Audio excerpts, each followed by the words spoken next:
hoje com os nossos repórteres. Chuva inesperada de agosto deixa ruas de sol nascente intransitáveis. Kátia Gomes. Pois é, Viviane. Olha, pelo menos 2 carros caíram dentro de uma cratera que se formou aqui no trecho 3 de Sol Nascente. Aqui na rua está sendo feita uma obra da rede de águas pluviais, só que a chuva de ontem foi tão forte que o asfalto acabou... Asfalto não, na verdade ainda nem tem asfalto, o piso acabou cedendo. Dá só uma olhadinha a situação aqui, como os trabalhadores estão tendo que conviver essa manhã. Agora, no meio de muita poeira. Daqui a pouquinho eu volto com todos os detalhes. Combinado. A gente tem, inclusive, recebido muitos vídeos de moradores daí reclamando, perguntando até quando vai essa obra, como é que vai ficar. Então, daqui a pouquinho a gente conversa mais. Até já, Kátia. Pais de uma criança de 4 anos querem entender a causa da morte do filho em um hospital público. No atestado de óbito, veio escrito que uma das causas da morte seria autismo. Vanessa Vitória. 55 e 2 anos em vez. É isso? Olha só, o que acontece? A questão foi de 2013. Todas as tabelas estavam desatualizadas. Inclusive, a gente está demandando o hospital nesse momento para entender melhor o que diz ali no atestado de óbito, porque autismo não é causa de morte para ninguém. Daqui a pouquinho a gente retorna com os pais da criança e com mais detalhes sobre essa história triste. Viu, Vanessa, a gente perdeu um pouquinho o início aqui do seu áudio, mas daqui a pouco você traz pra gente aí detalhes pra gente entender o que foi que aconteceu com essa família e com essa criança. Até já.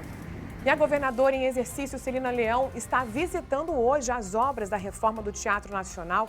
Daqui a pouco a gente fala com o repórter Maicon Leão, que está acompanhando toda essa visita. Olha, está falando ao vivo, ele, na verdade está falando com os repórteres e daqui a pouquinho ele entra com a gente ao vivo para contar como que vai ficar essa obra por lá, que todo mundo espera quanto tempo, né? Bom, e você já anotou o nosso WhatsApp?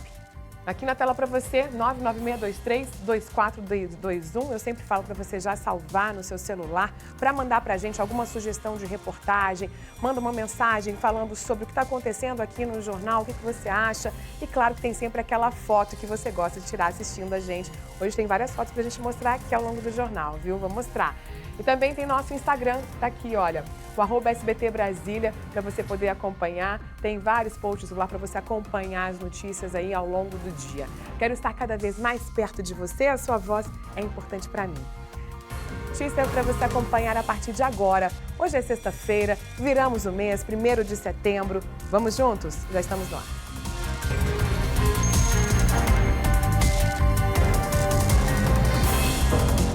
A gente começa com essa notícia aí das chuvas de ontem, causaram vários transtornos para os moradores e comerciantes do Sol Nascente em Ceilândia. Caiu forte, né, pelo DF inteiro, nem parecia que ia chover ontem e de repente desabou. Lá na Asa Norte também caiu muita chuva, foi muita água. E lá no Sol Nascente, 2 carros foram literalmente engolidos por uma cratera no meio de uma rua. Uma cratera de uma obra que não estava terminada, para ser mais específica. A água intensa das chuvas, olha aí para você ver nessas imagens, acabou invadindo comércios e casas. A situação desse carro, olha, causou muito prejuízo por lá. Só que essa não é a primeira vez que a gente mostra situações de alagamentos no Sol Nascente. Nesta semana, a gente mostrou outros estragos provocados pela chuva, inclusive vídeos que a gente recebeu de moradores que mandaram para a gente pelo WhatsApp, mostrando alguns pontos que estavam sendo alagados e a gente foi buscar respostas. E olha só, parece que está lá chovendo no molhado mesmo, né? Mas nós não vamos tapar o sol com a peneira, não. Vamos direto para lá ao vivo conversar com a repórter Kátia Gomes, que mostra pra gente como é que tá a situação depois dessa chuva toda, como é que ficou por aí, viu, hein, Kátia? Boa tarde para você. Oi, Viviane, boa tarde. Olha, agora a situação está praticamente normalizada, porque a administração já mandou aqui funcionários para fazer a reparação do buraco que abriu por conta da chuva. Então, eles já colocaram, como vocês podem perceber aqui, essa terra. Eles passaram já estão passando, na verdade, a todo momento aqui, o trator, e para amenizar a poeira que está subindo, que é muito grande, eles estão jogando água. Quando a gente chegou aqui mais cedo, a gente acompanhou todo esse trabalho das máquinas passando por aqui para cobrir esse buraco. O que aconteceu aqui ontem? está sendo feita uma obra da Galeria de Rede de Águas Pluviais, que já era uma demanda muito antiga da população aqui do Sol Nascente, porque toda vez que chove, essa região aqui, principalmente essa rua, que é uma descida, ela sempre alagava. Então começou a obra de redes de águas pluviais. O problema é que a obra não terminou, ainda não foi feito o asfalto e tudo que deveria ser feito, né, para concluir a obra. Ontem, com a força dessa água, da chuva, o piso aqui acabou cedendo e, com isso, abriu uma cratera e 2 carros caíram dentro dessa cratera, né? Várias pessoas que estavam aqui, pessoas que trabalham aqui na região, ajudaram a tirar esse carro de dentro da cratera. Inclusive, eu estava conversando com algumas pessoas aqui que participaram desse resgate. Inclusive, em um dos carros, o motorista estava com uma criança. E eu vou conversar agora aqui com algumas pessoas que trabalham aqui na região, que ajudaram. Um deles foi o Marcos, que trabalha aqui como vendedor. Marcos, que susto que você passou ontem. Quando você viu o carro caindo na cratera, você não pensou 2 vezes, foi lá e ajudou. Nós tínhamos que ajudar, porque foi muito sofrimento, né? Vendo aquelas pessoas desesperadas dentro do carro. E a água estava vindo muito forte, já estava afundando aí. Nós pensávamos que ela ia entrar para dentro do carro, né? Aí nós tínhamos que ajuntar a comunidade para levantar o carro, né? E essa obra já tem 1 mês só esse pedaço aí e não resolve, né? Não sei porque é o Sol Nascente, é porque eles não dão muita atenção. Mas nós cremos aí que Deus vai nos ajudar a nós vencer essa etapa aí, porque tá muito foda. E quando começar a época mesmo de chuva assim muito forte, aí que tá o problema, né? É porque ninguém tava esperando. Agosto geralmente não chove. Não chove, né? Mas é assim, né? A questão é eles têm que se preparar, né? No caso. E eles não sinalizou, né? No caso tinha que sinalizar para os carros não passarem ali, como eles não arrumaram direito, né? Mas foi muito complicado. Ontem foi foda. Olha, eu vou conversar aqui com... Obrigada, viu, Marcos? Eu vou conversar aqui com o Romário, que ele trabalha também aqui na região como motoboy. Romário, você também ajudou a socorrer os 2 motoristas que caíram dentro do buraco? Isso. A terra começou a ceder de repente com a chuva e teve que juntar o pessoal, todo mundo aqui dos comércios, o pessoal do lanche aqui, o pessoal do mercado. Tinha gente esperando o ônibus, também ajudou. A lama ali abriu um bueiro também, que o pessoal tampou hoje. A sinalização aqui na frente a gente teve que fazer porque quando eles param a obra, 5 horas, eles tiram os cones, tiram tudo para poder guardar. Aí a gente teve que pegar pedaço de meio fio, pegar os cones que a gente achou aqui do lado, pegar uma manilha ali e botar aqui na frente para os carros realmente não passarem e caírem. E mesmo assim, dando a volta, estava abrindo a cratera no meio da principal ali.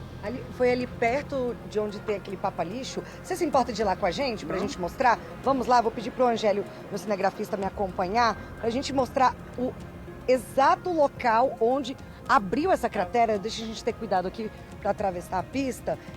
Aqui até então estava liberado, as pessoas estavam transitando, não estava aberto. Não, aqui onde a gente, esse pedaço aqui, os carros estavam passando por aqui, né? Aí a gente pegou, tem pedaço de meio fio que a gente colocou ontem, esses cones aqui a gente pegou na rua ali para poder colocar, para os carros realmente não passarem e caírem, porque aqui eles cavaram para colocar as manilhas do saneamento. Só que onde eles cavaram, estava rachando, estava afundando, chegou a ceder cerca de 50 centímetros a terra para baixo. E tinha lugar que estava abrindo buraco. O carro que aparece nas imagens, que a gente está tirando ele caiu onde o caminhão está aqui, ó. E o outro caiu ali na frente, onde abriu o buraco da manilha aqui, ó. Que então foram 2 crateras, é isso? Uma aqui e outra mais na frente? Foram 2 que os carros caíram, né? Mas abriu várias, assim, né? Tava afundando tudo mesmo aqui onde eles cavaram para botar as manilhas. Aqui foi onde o outro carro caiu, o branco. O branco que a gente vê na imagem, ele caiu exatamente nesse ponto. Isso, aqui, abriu aqui. Aqui ficou um maior buraco, né? A água vinha e entrava por debaixo A gente até ficou com medo desse pedaço que eles cavou aqui na principal cair também, porque de lá do começo até aqui na frente estava abrindo crateras, né? E é onde o fluxo de carros é maior. E, Romário, detalhe, nós estamos aqui no trecho 3, é a avenida principal. Lá na chácara 75, que é um pouco mais embaixo, a situação foi ainda pior. Inclusive, teve um morador que disse que mora lá e tem até um prédio já com rachaduras com risco de desabar. Sim, lá a obra eles cavaram cerca de 12 metros de profundidade. Lá tem muitos prédios de beira de principal e tal, e tem prédio rachando. Tanto que lá eles pararam a obra de cavar e disseram que vai arrumar outro jeito para tentar cavar por baixo para continuar a obra, para não danificar a estrutura dos prédios.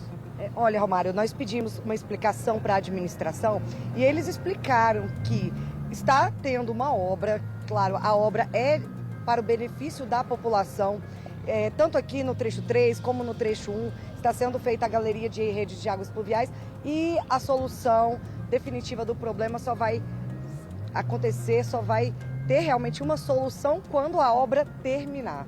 Na sua opinião, como morador, você avalia que tem algum problema na obra, algum atraso? Qual que é a sua opinião? Eu acho que a obra está demorando demais, porque só desse pedaço até ali na frente do mercado, eles gastaram quase um mês para fazer só esse pedacinho, só esse pedacinho aqui. Quando começou a chuva, aí já adiantaram mais um bocado. Então, questão de que eles fizeram em um mês aqui sem a chuva, quando começou a chover, eles adiantou quase a mesma coisa em menos da metade do prazo. Então, é questão de tempo mesmo, porque eles estão gastando muito tempo para fazer uma obra dessa aqui. E agora, com a chuva, então, porque não tem como trabalhar, né? Porque a galeria aqui de baixo, não sei se vocês foram lá em cima, as manilhas que eles colocaram tá até a metade de terra, porque a chuva veio e carregou a terra todinha para dentro da galeria. Ou seja, é um trabalho que acaba sendo refeito. Isso. Eles fazem, aí tem que refazer por conta da chuva. Isso. A água que vem, ela abre muita vala, principalmente lá para baixo, que não tem um asfalto. E as ruas são descendo. Então, geralmente quem é morador de esquina, a água acaba entrando para dentro de casa, a vala entra muito. A gente que é motoboy, ontem lá para baixo, o rapaz lá para baixo tem uns vídeos, ele filmou. Questão de 2 horinhas que choveu, caíram 5, 6 motoboys lá embaixo. Porque não tem como segurar nessa chuva, água carregando, lama demais. Eu vou até pedir que você me acompanhe aqui, porque agora eles estão arrumando aqui, fazendo esse trabalho aqui paliativo, colocando a terra, estão colocando também, jogando água com o caminhão. Mas agora os moradores, vem cá, estão sofrendo com essa poeira toda, né? Inclusive eu conversei ali com um vendedor que trabalha aqui, né? Porque tem morador, mas também tem muito vendedor, tem muitas lojas aqui. E ele estava reclamando que a loja dele tá toda suja de poeira, de terra, ainda tem que ficar respirando essa terra. Você trabalha aqui na frente, você trabalha como motoboy, mas fica circulando em toda essa região. Essa poeira atrapalha muito. Atrapalha muito. Nas entregas também, dá pra ver a cor que as motos ficam. A gente tem que lavar a moto de 2 em 2 dias, no outro dia vai trabalhar, a moto já tá imunda, acaba que estraga a relação, acaba tudo mais rápido, né? Acaba prejudicando o serviço da gente também, né? Como motoboy, porque andar numa situação dessa aqui com a moto é arriscado. Não, e para quem precisa acessar o comércio, olha só a dificuldade que a gente enfrenta. Aqui é difícil andar, vou mostrar. Vem cá, Romário, eu vou mostrar aqui para vocês a situação aqui dessa loja que eu comentei, que o vendedor estava reclamando dessa situação. Olha aqui, olha. Ele já limpou aqui pelo menos umas 10 vezes desde o momento que a gente chegou, mas é isso, não tem jeito. Eles estão fazendo esse trabalho, cobrindo aqui o buraco, utilizaram caminhão-pipa para tentar amenizar a poeira, mas vai ser o dia inteiro assim, transtorno. E o pior é que, como tá a obra, essa terrinha que fica no asfalto, quando eles jogam a água para amenizar a poeira, fica a lama, aí fica liso, carro escorrega, carro cai no buraco, o transtorno é um ou é outro, ou é poeira ou é lama. Olha que, Vivi, que situação complicada, hein? Para moradores, comerciantes, para todo mundo, né, que vive aqui no Sol Nascente. E não só aqui no trecho 3, mas no trecho 1, na Chácara 75 também. É realmente uma grande dor de cabeça. Obra, por menor que seja, ela sempre causa ali, né, algum transtorno. Essa daí, como é uma obra muito extensa, com certeza os moradores aí, enquanto essa obra estiver durando, eles vão realmente ter que ter muita paciência, né? Mas a gente sabe que de espera, né, que termine o quanto antes para que eles possam ser privilegiados aí também com o asfalto, que eu sei que também é uma vontade, né, que eles pedem há muito tempo, e realmente agora como essa obra, ela precisa fazer drenagem, precisa ainda de todo ali um processo para depois vir com asfalto, realmente eles vão precisar ter paciência nesse momento. Falo que mesmo onde não tem obra hoje, Com essa seca, a gente parece que limpa de dia, no fim do dia já tem ali poeira de novo, né? Então acaba sendo um transtorno. O importante é que realmente, durante esse processo da obra, seja feito toda uma sinalização para que não aconteçam acidentes como esse. Mas aí, só para a gente poder, então, confirmar direitinho, a gente está vendo essa imagem que está rodando do carro que caiu aí, né, nesse buraco ontem, mas já foi arrumado. Você passou por aí, hoje eles já passaram colocaram ali algum material para poder tapar esse buraco e não acontecer um acidente novamente, não é isso?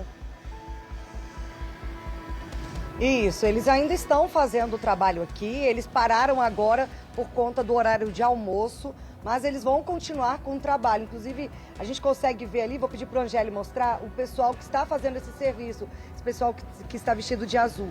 A gente conversou com eles, eles falaram que agora é o momento de almoço, mas que eles ainda vão terminar de fazer o serviço aqui e tentar deixar essa parte aqui um pouco mais lisa. A gente está vendo, né, que tem um pedaço que tem lama, outro pedaço que está só a poeira, bastante complicado. Só para finalizar, Vivi, eu vou perguntar aqui para o Romário em relação às pessoas que você ajudou a socorrer ontem. Todo mundo saiu bem, ninguém se feriu. A gente sabe que tinha uma criança dentro de um dos carros. Sim, graças a Deus a gente conseguiu tirar o carro antes dele afundar mais. Enquanto a gente tentava tirar ele no braço, juntou todo mundo para tirar no braço, a gente não estava conseguindo. Então a gente estava tentando parar alguém para conseguir ajudar a puxar com outro carro. Mas enquanto a gente esperava, o carro afundava cada vez mais. Só que graças a Deus um bom rapaz parou, ajudou a puxar o carro, ajudou a puxar o outro que estava mais ali embaixo. Chegou a cair um caminhão ali também que a gente ajudou a tirar. E graças a Deus ninguém se feriu, o dano só foi dos carros mesmo, né? Que o carro encheu d'água, entrou água no motor. E os danos, graças a Deus, foram só materiais.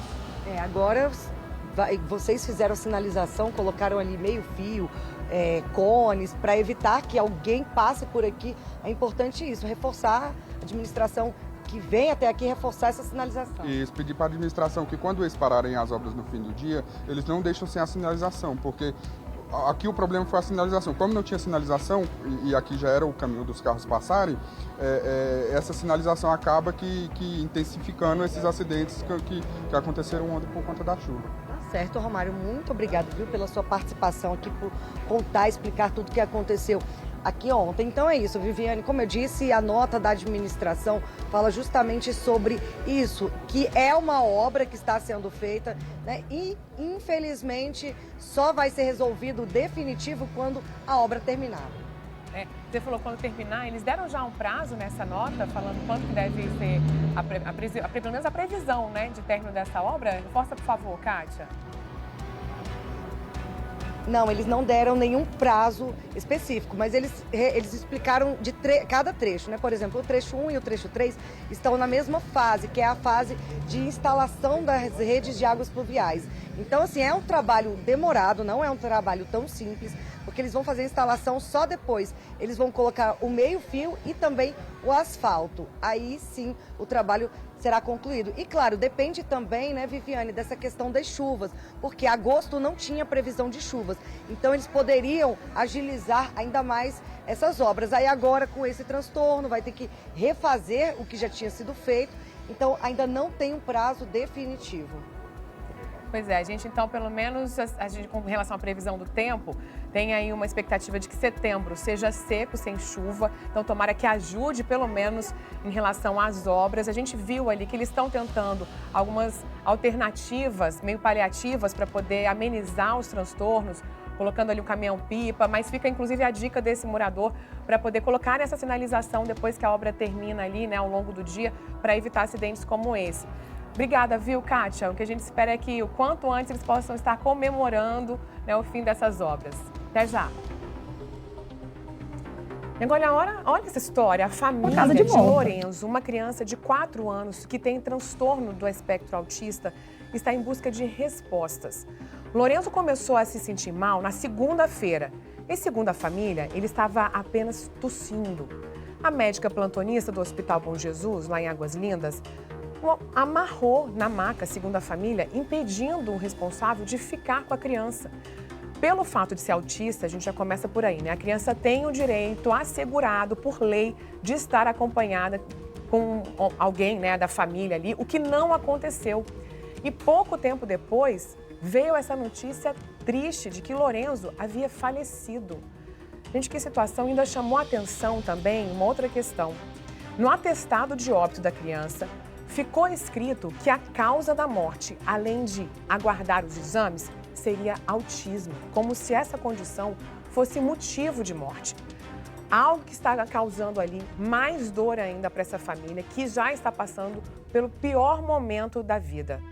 A repórter Vanessa Vitória, ela está na porta do hospital público onde tudo isso aconteceu com a família do Lorenzo. Vanessa, boa tarde para você. Olha que notícia triste. E antes de mais nada, né, eu gostaria aqui de desejar para essa família aí força para poder passar por esse momento. Para agradecer também a coragem de vir aqui, né, para poder contar o que foi que aconteceu, buscando respostas para essa morte aí precoce e misteriosa. Então conta pra gente direitinho o que foi que aconteceu. Oi, Vivi. Boa tarde para você, boa tarde para todo mundo. Pois é, o que aconteceu? O Lorenzo, a gente tem imagens dele aí, uma criança de 4 anos, muito sorridente, muito alegre, muito feliz, cheia de vida aí pela frente, acabou no domingo, no dia 27, se sentindo mal em casa. Isso já foi no fim do dia, estava tudo bem com ele, mas no fim do dia, por volta de umas 6 da tarde, ele começou a ficar ali com uma respiração mais ofegante e também vomitava. Foi aí então que os pais que estão aqui ao meu lado, a Cida e o Cícero, decidiram vir aqui para o Hospital Municipal Bom Jesus, que fica bem aqui ao meu lado direito, trazer a criança para um atendimento médico. Ele já tinha, inclusive, se sentido assim em uma outra ocasião, veio aqui ao hospital, foi atendido e foi direcionado a um hospital de Brasília, lá em Ceilândia. E lá ele foi atendido, tomou medicação em casa. Aqui eles disseram que ele teria que ser internado, por isso os pais acabaram levando ele para Ceilândia.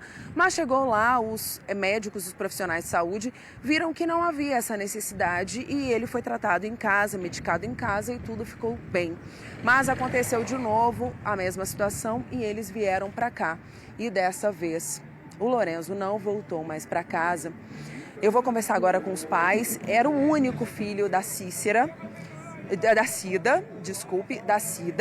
O Cícero é casado com ela e os dois tinham ele juntos. Ele tem outros filhos, mas seria a rapa do tacho ali do Cícero e o único filho da Cida. Cida, como é que foi naquele dia? Ele falava, Vivi, ele era verbalizado. Não era sobre tudo que ele se comunicava, mas ele falava e ele quis ir embora daqui. Ele não queria ficar. Conta um pouquinho como é que foi aquele dia e quais foram as queixas. Por que vocês decidiram vir para cá? A gente decidiu porque ele estava vomitando, né? E estava ficando com a respiração ofegante. Aí a gente decidiu trazer para cá. Vocês chegaram aqui, como é que foi? Passou pela triagem? Sim, passamos pela triagem e ficamos aguardando ser chamado, né? E aí estava um pouco demorando. Alguém que estava também esperando ser chamado para ser atendido falou, nossa, mas ele já está ficando pálido.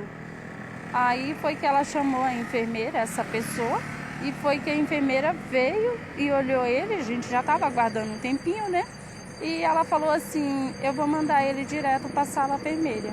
E assim fizeram, mandaram para a sala vermelha. Para a sala vermelha você foi junto, e foi nesse momento que ele foi amarrado? Quando é que aconteceu? Eu fui junto com ele na sala vermelha. Aconteceu que primeiro eles queriam colocar ele no oxigênio, mas pelo fato dele ser autista, o autista não aceita algumas coisas. No caso dele, ele nunca aceitou uma touca, um boné no cabelo, nada no rosto. E aí ele não aceitava o oxigênio, né? E eles decidiram amarrou os bracinhos dele, amarrou as pernas. E ele falava muito, me solta, eu tô preso, me solta. Aí, mesmo assim, ele se mexia muito, mesmo assim, ele não deixou o oxigênio. Aí eles falaram, ele não tá correspondendo, não tá colaborando. A gente vai ter que passar algum remédio para ele dormir, aplicar um remédio para ele dormir. Aí foi onde eles aplicaram alguma coisa no bumbum dele, 2, né? Uma injeção no bumbum de um lado e de outro. Aí ele continuou agitadinho e tudo. E passou um bom tempo e ele só pedindo: me solta, me solta, me solta, tô preso. E o autista não gosta disso, de ter a sensação de estar preso. Ninguém gosta de estar preso, ninguém. E ele, por ser autista, ele não gostava disso. Ele não gostava de lugares de muito barulho, muito movimentado, muita gente. E quando eu vi aquela cena, ele se mexendo todinho, assim, nossa, deu vontade de pegar ele, tirar. Se amarraram ele com lençóis, né, os braços e as pernas. Aí depois de algum tempo eles falaram que ele não estava correspondendo, aplicaram o remédio. Mesmo assim, ele não dormiu, pediram para que eu deitasse junto com ele, né, para ver se ele se acalmava e dormia. Eu falei, mas nem dá para mim deitar na cama com ele. Ele estava amarrado, se eu fosse deitar, eu ia deitar por cima dele. Aí eu fiquei fazendo carinho nele, conversando com ele, e elas conversam com ele para ver se ele se acalma. Mas o autista não quer saber, ele queria sair dali o tempo inteiro. Mamãe, tô preso. Em que momento elas decidiram entubar o Lourenço? Quando elas perceberam que ele não estava dormindo, aí elas falaram, a gente vai ter que entubá-lo. Aí foi onde a médica falou assim, mãe, eu vou ter que entubar o seu filho. Aí eu falei, vai entubar o meu filho? Ela falou assim, ou eu entubo ou ele morre. Ela respondeu bem assim pra mim. Aí pediram pra mim sair. Nessa hora, Cícero, você ainda estava aqui no hospital? Tava do lado de fora, tava esperando ela, sempre conversando por WhatsApp, sempre em contato, querendo saber como é que tava. Aí, em determinado momento, eu entrei também, vi que ele estava entubado. Só que no momento que eu saí, ela chegou a voltar, só que teve determinado momento que não permitiram mais que ela ficasse. Mas na lei do autismo, o autismo tem que ter um acompanhante, tinha que ter um acompanhante lá. O autismo nunca pode ficar sozinho. Então, no momento que ele foi entubado, eles alegam que ele foi entubado e foi sedado. Nisso que ele acordou, ele mesmo arrancou os tubos e sangrou e foi parar nos pulmões. Mas, poxa, será que não tinha ninguém lá nesse momento para poder conter ele? E que medida é essa de sedativo que não tem... Todo mundo sabe que sedativo tem 1 hora para acabar. O que aconteceu? A gente quer resposta. Vivi, você imagina só uma criança de 4 anos que acorda de uma sedação, ela está entubada, ela acorda de uma sedação, está sem acompanhante e a própria criança, que não tem a menor ideia do que está acontecendo, retira os tubos e vai sangue para o pulmão. A gente fica aqui diante de uma cena que vem na nossa mente, que a gente não presenciou, mas o relato desses pais que choram a morte de um filho, contam isso.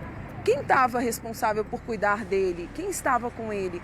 Quem poderia ter impedido aí? Era realmente necessária essa intubação? São muitas perguntas que eles não têm respostas. O Lourenço, ele morreu aqui exatamente neste hospital, no Hospital Municipal Bom Jesus.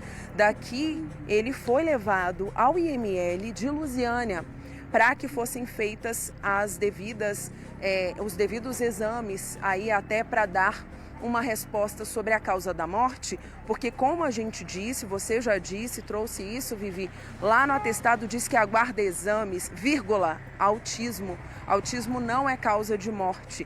E um outro ponto também que eles querem entender são essas perguntas que eu já fiz, dos procedimentos que foram feitos aqui, se eram necessários, uma vez que ele já apresentou esse tipo de quadro e não teve que ser internado e nem sequer entubado. E o ponto também é que essa mãe, ao ver tudo aquilo acontecer, ela questiona a equipe médica, ela questiona a médica. E a médica diz, ou se acontece isso com seu filho, ou ele morre. E mesmo acontecendo isso com o filho, ele morreu. A gente até questionei, fui várias vezes ali ao hospital para conversar com as pessoas que estavam ali, com a equipe, né, que poderia me dar alguma informação sobre o caso do Lourenço, até para tentar entender por que estava isso no atestado de óbito, e confirmei que o médico que aparece o nome dele aqui no atestado de óbito, ele trabalha assim aqui no hospital. A pessoa que me atendeu aqui, eu falei, olha, tem aqui o nome do médico, esse médico é daqui, o Dr. Francisco das Chagas Araújo Filho? Sim, é sim. Então, assim, são muitos questionamentos e uma dor enorme, porque ele tinha uma vida normal, era um garoto saudável, tem essas questões aí da vida em si, né? Até porque crianças se sentem mal, crianças precisam de atendimento médico. Naquele dia, Cida, para você era mais um atendimento corriqueiro. Você ia pegar um medicamento, Vivi. Você está trazendo essas informações só para a gente poder pontuar aqui, né? Você falou ali do laudo. A gente comentou, né, que no laudo ali vem aguardando exames e autismo. Não estava ali no laudo despreparo para atender essa criança, né? Porque por cada relato que os pais trazem aqui, é impressionante pensar, é óbvio que uma criança, né, quando se sente ali amedrontada, é difícil às vezes realmente acalmar. Em alguns casos, óbvio que tem que ter alguma atuação até para poder fazer todo o tratamento, mas amarrar essa criança ainda com autismo e depois pedir para a mãe deitar ali.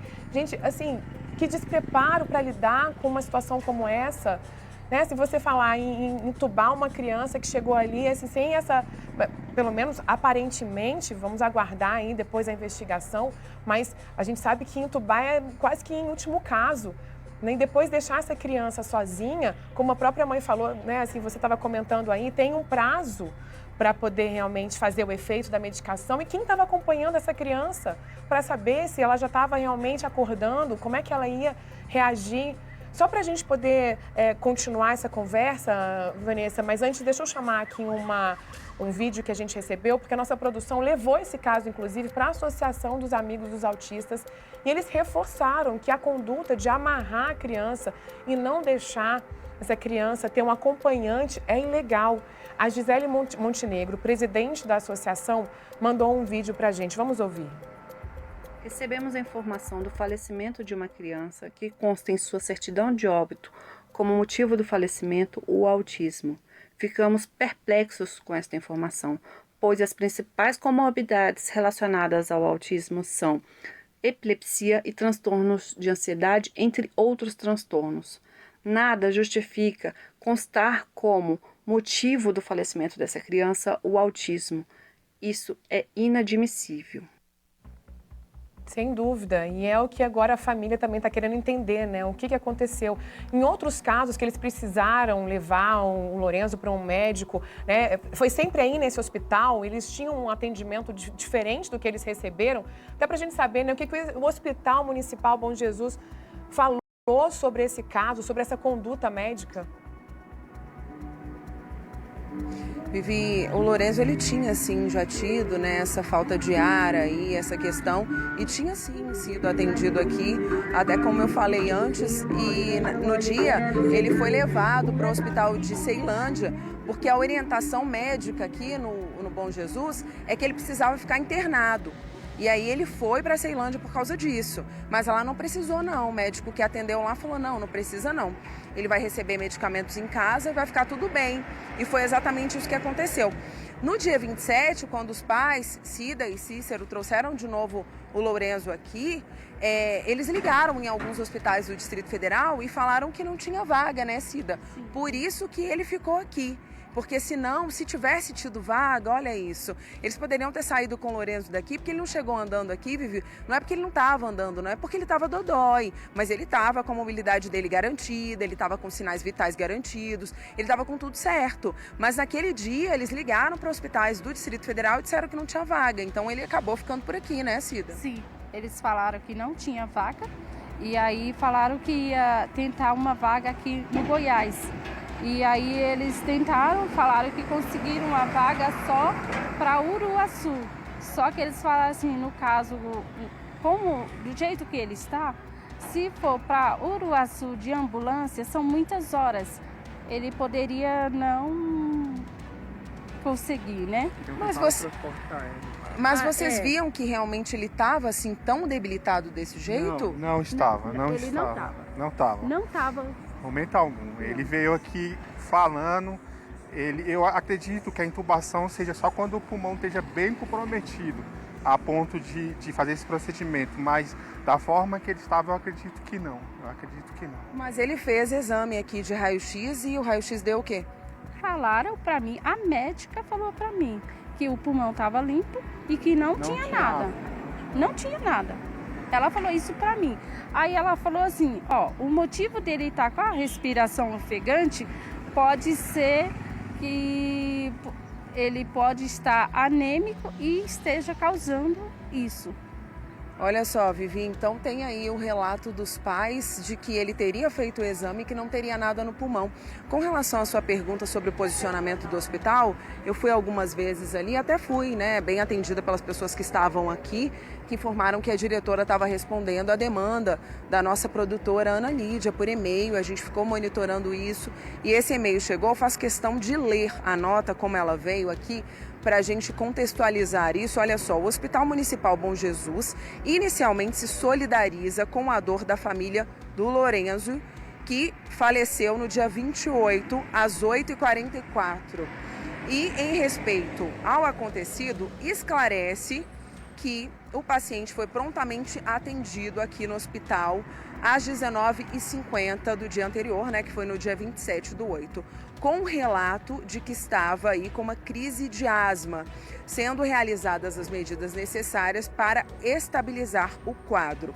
Apesar de todos os procedimentos realizados em respeito à família, foi aberta aí uma sindicância interna para melhor apuração e esclarecimento dos fatos. Em um momento oportuno, serão dadas mais informações.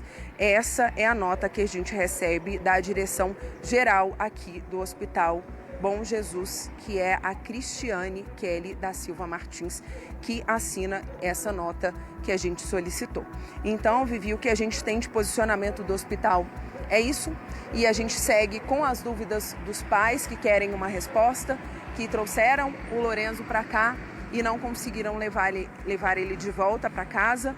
Aquele sorriso largo que a gente vê nas fotos foi interrompido. E assim, eu me arrepiei completamente quando eu ouvi o relato aqui dos pais, porque ele foi amarrado com lençóis. A gente sabe que criança, não só autista, criança de um modo geral, tem as suas atitudes, não quer. A gente vai fazer um exame de sangue, eu sou adulta. Na hora que eu vejo aquela agulha, já me dá uma aflição, não quero que encostem em mim. Imagina uma criança de 4 anos e ainda com autismo. Então, qualquer criança poderia ter essa reação de não querer que colocasse.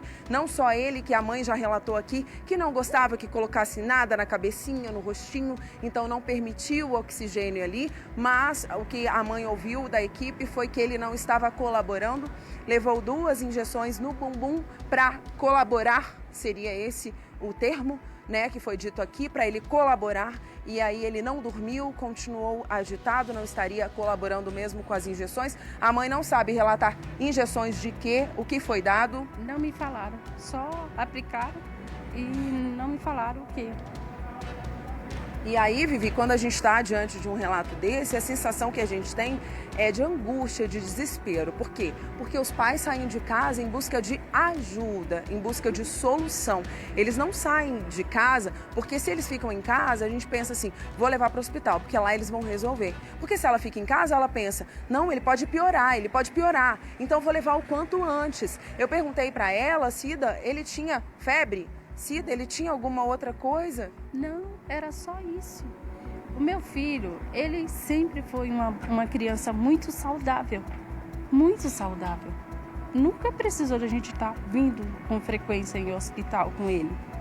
Ele era super saudável. E aí, quando eu vi aquela cena dele, me solta, tô preso. Nossa, mas aquilo me cortou o coração, que é a vontade que eu tive mesmo.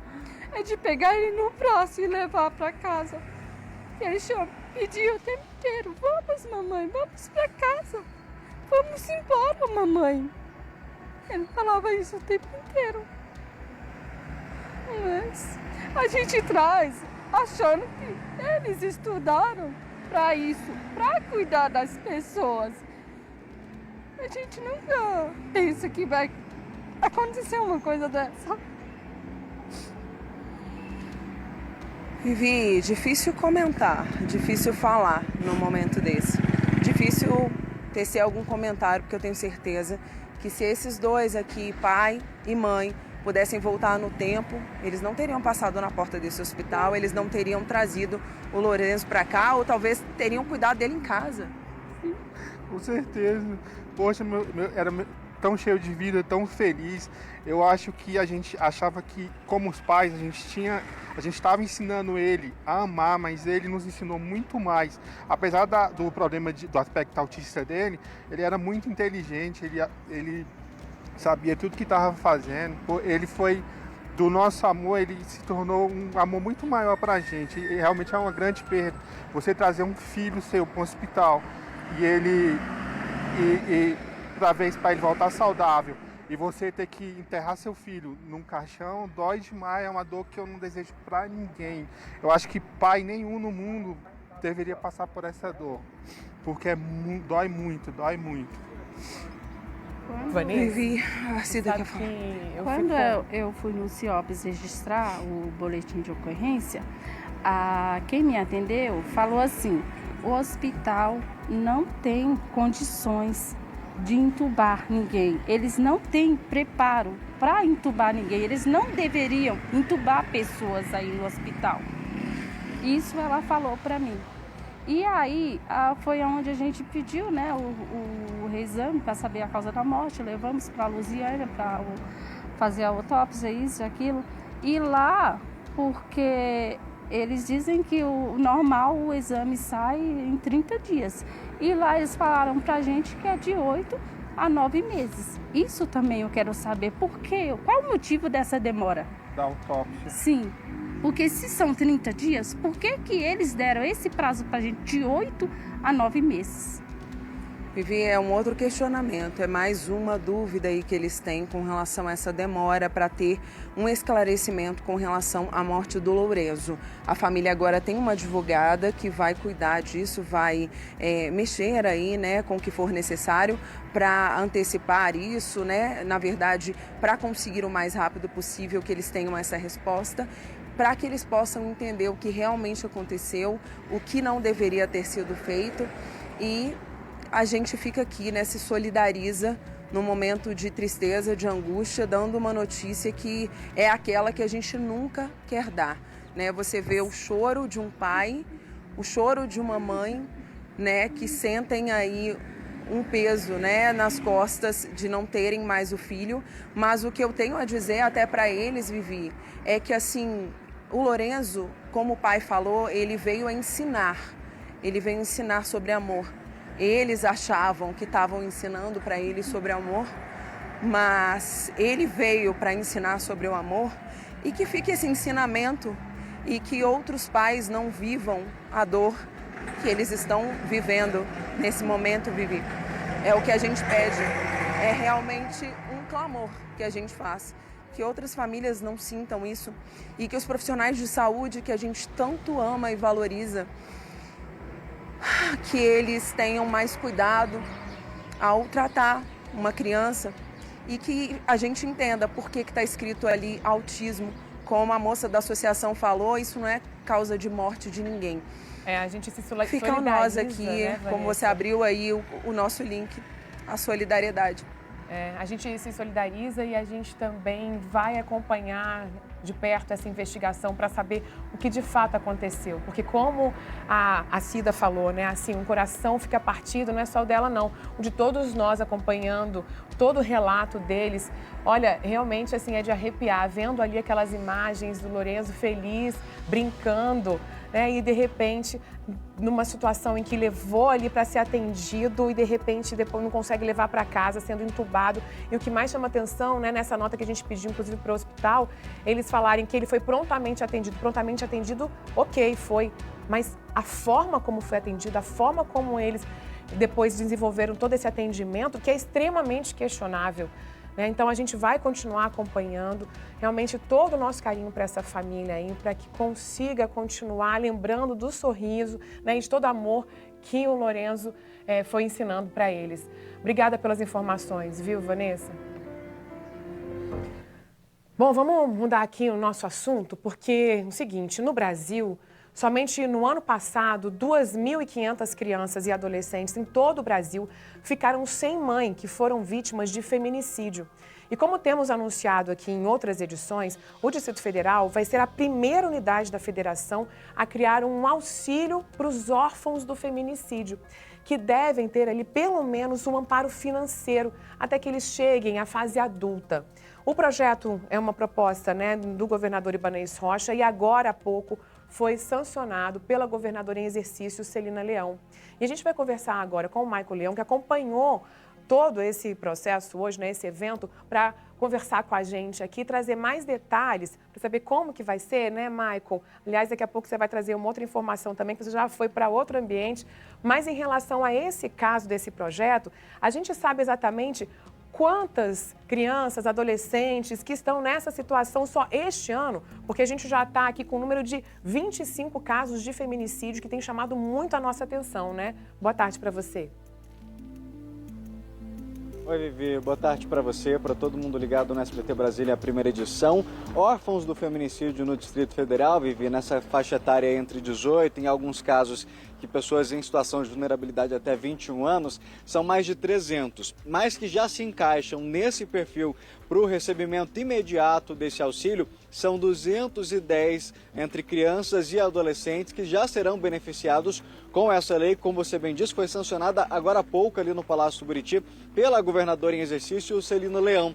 Faz parte, Vivi, de uma ação ali, na verdade, de várias ações que estão sendo executadas na tentativa justamente de frear essa quantidade de mulheres que estão sendo mortas pelos companheiros, ex-companheiros que não aceitam o fim do relacionamento. Como é que vai funcionar essa situação? Essas crianças e adolescentes em situação de vulnerabilidade aí receberão esse auxílio até os 18 anos e caso, Vivi, seja comprovado ali, por exemplo, que mesmo depois dos 18 até os 21 anos, esse adolescente ali já jovem ainda enfrenta uma situação de vulnerabilidade social, aí neste caso ele ainda vai conseguir receber esse auxílio até os 21 anos de idade. Vivi, a gente está entrando hoje em setembro e só até agora, em 2023, já foram registrados 25 feminicídios. O último foi justamente na sexta-feira passada. A gente, inclusive, trouxe os detalhes desse caso aqui. Foi a Andréia Crispim de Lima Silva, de 50 anos. Ela foi morta pelo companheiro na estrutural. Inclusive, depois de matar ali a companheira, Vivi, esse homem ainda partiu para cima da polícia militar. A gente tem as imagens que mostram o momento em que as equipes chegam lá na tentativa de prendê-lo. Ele parte para cima, acaba confrontando ali com a polícia militar e é morto. Esse foi o 25º caso de feminicídio no DF. Mais recentemente, a gente trouxe também o 24º da Anariel. A gente não tem imagens desse caso, mas eu relembro para você. Ela foi morta em uma parada de ônibus porque o companheiro estava passando por ali. Na verdade, um ex-companheiro, eles tiveram um relacionamento ali de cerca de 1 ano. Estava passando, Vivi, e viu ela conversando com outro rapaz. Foi o suficiente para que ele partisse para cima dela com uma foice e acabasse matando a Nariel, ali de 39 anos, na parada de ônibus de forma cruel. Dali, ele vai embora, se entrega na delegacia achando que nada fosse acontecer. A Nariel deixou 2 filhos, Vivi, pequenininhos ali entre 4 e 7 anos de idade. A gente pode seguir que a lista ela é grande. Um dos casos mais recentes que a gente vai lembrar também é da Valdéria da Silva, de 45 anos. A policial civil da DEAN, que trabalhava ali todos os dias para combater justamente esse tipo de violência contra a mulher, foi uma vítima dentro da própria casa.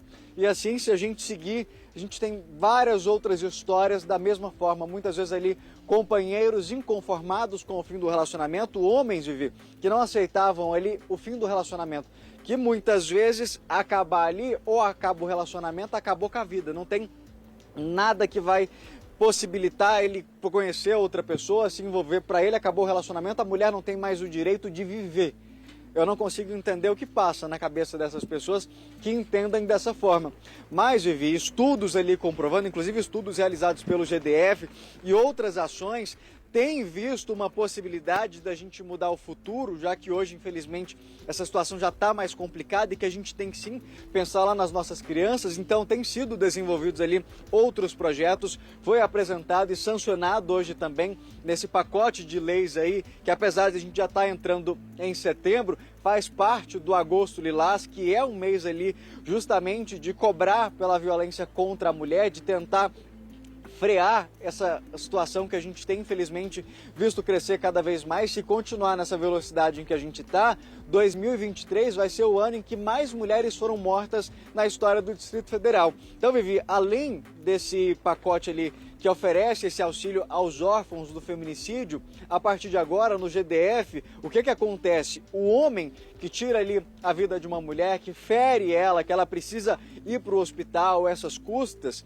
elas serão repassadas para esse agressor, para esse covarde, que é inclusive o tema da campanha, que é para não dar ibope aos covardes, não passar a imagem que muitas vezes, infelizmente, tem gente que quando vê nós mostrando um caso como esse aqui de feminicídio, em que o homem foi lá e matou a mulher, ainda sente orgulho de uma situação como essa. Então, é uma campanha que visa agora atingir, inclusive, as crianças lá na pré-escola, na escola, de mostrar que, olha, se você vê na sua casa o papai brigando ali com a mamãe, ele está errado. Então, a gente, inclusive, vai acompanhar um trechinho da governadora em exercício, Celina Leão, falando sobre esse pacote de medidas justamente para coibir a violência contra a mulher. Rodou.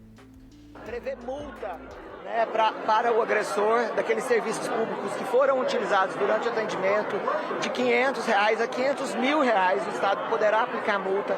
É uma medida dura, importante nesse momento que a gente enfrenta esse cenário. Uma outra legislação também do deputado Ricardo Vale, que foi hoje regulamentada, é a legislação que abre as escolas para discutir esse tema de forma permanente, inclusive em convergência com uma legislação nacional, mas aqui no Distrito Federal, o nosso deputado aqui se adiantou e também fez essa legislação, ou seja, nós vamos atacar a base, que é a educação, trabalharmos com prevenção e também com punição mais graves e danosas, agora mexendo no bolso do agressor.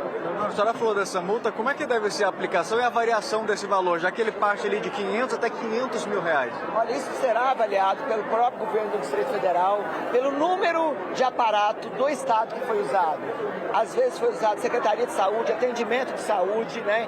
E isso vai ser agora quantificado em cada tipo de ocorrência. Michael, eu fico feliz de a gente estar trazendo essa notícia, viu? Por novas medidas em relação a feminicídios que a gente vem cobrando tanto. Essa, inclusive, de cobrar do próprio agressor. A gente sabia que estava sendo discutida no projeto, a gente esperando que fosse sancionado, então agora foi. E vamos depois ver como que ela vai ser ali regulamentada, então. E também fico feliz de saber que vai ser feito que vão ser feitas nas escolas medidas para poder conversar com os alunos. Ontem mesmo estava conversando isso na escola dos meus filhos, da importância de trazer essa discussão para dentro da escola, para que as crianças cresçam com outra visão, né, de respeito a si mesmo, de respeito ao outro e principalmente as meninas também, de entenderem que elas precisam ser respeitadas e valorizadas, né?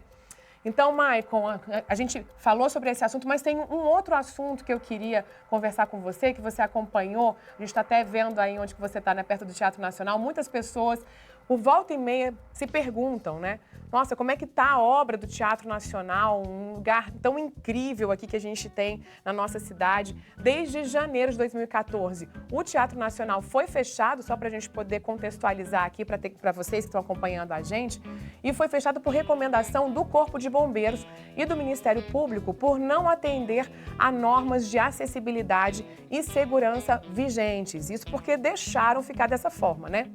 Na época, foram identificados 132 irregularidades. Veja só quanta coisa que encontraram por lá que não estava certa. E desde então, muita coisa aconteceu. Só para vocês terem uma ideia, o projeto da reforma foi refeito pelo menos 400 vezes. É esse mesmo número, né, Michael? E tamanha complexidade dessa obra que precisa agora ser feita no teatro. Mas a boa notícia é que agora está mais perto do que longe. Vamos ver se está mesmo, né? A ordem de serviço para a Sala Martins Pena, que é a maior e mais emblemática do Teatro Nacional, foi assinada hoje também pela governadora em exercício, Celina Leão. Conta pra gente, Maicon, quando é que essa obra começa? vaticinada, eu vou trazer melhor uma previsão de quando ela deve ser finalizada. Ai, que maravilha. A expectativa é que no final do ano que vem, essa parte aqui já seja inclusive inaugurado para que os visitantes possam voltar ao interior do Teatro Nacional, que ultimamente, como você disse, desde 2014, as pessoas só conseguem ver aqui do lado de fora. Você contextualizou, mas é importante a gente ressaltar um detalhe. Essa interdição, ela aconteceu paralelo àquela tragédia da Boate Kiss. Por quê? A estrutura aqui, depois da avaliação do Corpo de Bombeiros, identificou mais de 100 irregularidades. Para se ter uma ideia, por exemplo, o teatro não teria saídas de emergência. O material lá dentro também altamente combustível, então no caso de um acidente como esse, dá para a gente imaginar a tragédia, principalmente quando a gente está falando de um correlato ali com a tragédia da Boate Kiss. Então, por isso, foi necessário essa interdição para passar por essas obras essas, Vivi, que começam do lado de fora para o interior do teatro. Mas, como você já adiantou agora há pouco, a gente teve exatamente essa sinalização aí da obra da Sala Martins Pena e a gente vai conversar, inclusive, com o secretário de Cultura, Cláudio Abrantes, já está aqui comigo. Secretário, a gente já consegue ver ali, depois de tanto tempo na ansiedade do lado de fora, essa expectativa de poder ver o teatro cheio de gente novamente, né? Boa tarde. Boa tarde a todos do SBT. É um momento importante, a gente tem essa expectativa. A gente quis fazer esse momento para mostrar para a imprensa e, obviamente, mostrar para a população que as obras estão em andamento. Um projeto muito delicado, muito específico. Nós estamos aqui com a Antonella Solé, que faz o projeto, e também com a Uiara, que é a executora. Então é importante também a gente ter, nesse momento, ter duas mulheres à frente dessa grandiosíssima obra. A gente tem trabalhado muito na Secretaria de Cultura. Hoje tivemos também a criação de uma ferramenta importante para o prosseguimento das obras, que é a criação de um fundo de políticas culturais. Esse fundo vai permitir que a gente consiga captar recursos para que a obra não pare, em que pese a obra da Martins Pena, que é essa que nós estamos, os recursos já estão assegurados. Então a obra vai seguir o seu fluxo normal, vai ser entregue à população e também é importante dizer que vai ser entregue plenamente, porque muita gente pergunta assim, poxa, mas vai entregar um pedaço e o outro, como é que faz? Ele não vai estar funcionando, não vai atender? Não, vai atender. A gente vai manter as duas obras em andamento e quando a gente entregar a Martins Pena, a população vai acessar normalmente. Então é um projeto magnífico, muito cuidadoso, porque a gente fala de reforma, mas nós estamos falando de um bem tombado. Então aqui também tem uma questão de restauração, de histórias, de memórias e principalmente dessa obra magnífica que é esse Teatro Nacional, que foi projetado por Oscar Niemeyer. Secretário, às vezes as pessoas passam e pensam, nossa, mas desde 2014, que dificuldade é essa para concluir? Mas, Vivi, a gente está falando de uma obra muito complexa, tem essa questão também do patrimônio histórico, que não pode fazer muitas modificações, e quando tem uma série de avaliações, não é simplesmente chegar e fazer a obra, né? Exatamente. A obra ela tem uma série de cuidados que são necessários, a gente tem um diálogo constante com o IPHAN é informado de tudo que acontece. A obra realmente ficou fechada esse tempo todo, porque tudo isso envolve muito orçamento. Nós estamos agora do orçamento do Distrito Federal, colocando 60 milhões nessa primeira parte e estamos avaliando, levantando o orçamento para a parte restante. É importante que a gente entenda que é uma obra complexa e por isso demorada. Está esse tempo todo fechado, eu venho também da cultura, é uma angústia muito grande, mas hoje a gente vê a obra andando e com uma expectativa muito boa de no final do ano que vem a gente entregar isso como um presente de fim de ano, de Natal, para o cidadão de Brasília e, por que não dizer, do próprio Brasil, essa primeira etapa pronta para que as pessoas possam desfrutar do Teatro Nacional novamente. Por falar em expectativa, o que a gente pode esperar dessa sala, dessa reinauguração? Então, na verdade, o que a gente fez aqui foi um trabalho bastante árduo e demorado, né, como disse o secretário, de fazer com que as pessoas tivessem segurança no assistir os espetáculos, né, tivessem acessibilidade plena, né. Então, hoje o projeto conta com todos os espaços acessíveis, com uma normativa de incêndio completa, né, com saídas de emergência, com acessibilidade para cadeirante em todas as áreas do teatro, inclusive no palco, que era uma coisa que nós não tínhamos, e tudo isso respeitando o patrimônio, para que ninguém consiga ver o que aconteceu, né? Então a impressão das pessoas quando chegarem aqui, e essa nossa intenção, é que a obra é a obra do Oscar Niemeyer, e que esse é o Teatro Nacional que foi fechado em 2013 e vai ser reaberto. Gente, obrigado pela participação de vocês. E olha, Vivi, ansiedade agora justamente para esperar a gente voltar aqui para mostrar o Teatro Nacional de portas abertas e, claro, cheio de espetáculos, né? Nossa, é o que a gente mais espera. Sabe que o secretário falou uma palavra aí que eu acho que é emblemática, história. Esse teatro daí, ele realmente precisa ser entregue para as pessoas terem a oportunidade de acompanhar apresentações. Já tive essa oportunidade e realmente é um lugar fantástico. E a gente fica então nessa expectativa agora para que essa obra deslanche, não pare mais, para que no final do ano que vem então a gente possa voltar aí, Michael, mostrando realmente como que ficou depois de tanto tempo de espera, né? Obrigada, viu? Até mais. Gente, mais um roubo em Samambaia. Dessa vez, o alvo foi uma loja de maquiagem. O assalto aconteceu na manhã dessa quinta-feira, na QN 212. 2 assaltantes armados invadiram a loja e anunciaram o assalto. Eles tiraram as gavetas do caixa, levaram todo o dinheiro da loja. E, além disso, olha só que absurdo. Segundo a gerente da loja, os assaltantes disseram que voltariam. A 26ª DP está investigando esse caso e a gente fica aqui na torcida para que eles sejam identificados o quanto antes, para que eles não cumpram essa promessa de voltar, né? E moradores do final da Asa Norte reclamam das constantes quedas de energia. Além da insegurança, tem ainda o prejuízo com a queima de equipamentos elétricos. O tempo nublado não é apenas sinal de chuva, mas também de preocupação para os moradores da 216 Norte. Basta cair uma chuvinha e a gente já sabe que a luz vai cair também. Se não totalmente, pelo menos uma fase. É uma irresponsabilidade com os moradores, né, uma falta de compromisso da empresa com os moradores a gente passar por esse tipo de situação constantemente, né? Então, assim, anualmente, começou a chover, os problemas se repetem.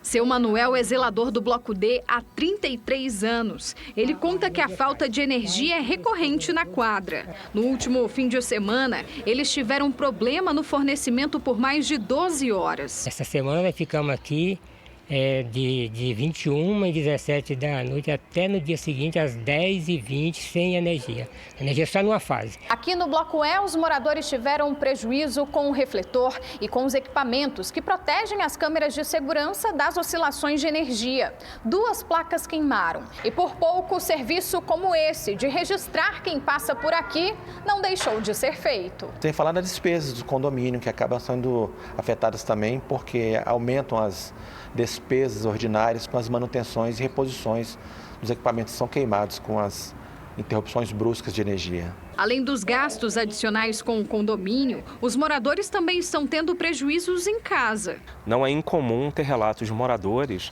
né, a respeito de equipamento que queimou, enfim, geladeira que não funciona mais e por aí vai. Já queimou liquidificador, já queimou torradeira, já queimou cafeteira. A Neoenergia informou que as ocorrências não têm relação com as fortes chuvas. Informou que a situação é causada pela grande quantidade de furto de cabos na região e que apenas na última terça-feira, 8 casos foram registrados na Asa Norte. Essa prática criminosa afeta todos aqueles que estão na região onde ocorreu o furto, podendo inclusive pôr em risco a vida de pessoas que utilizem home care e outros equipamentos vitais que dependem de energia para o seu funcionamento. Mas os moradores contestam essa justificativa. Será que só furtam cabos quando a chuva chega? Não, e a gente mostra aqui que ao longo do ano inteiro isso tem acontecido, né? Uma especialista em direito do consumidor explicou o que deve ser feito caso o morador tenha prejuízos em casa por causa dessas quedas de energia. Vamos ouvir.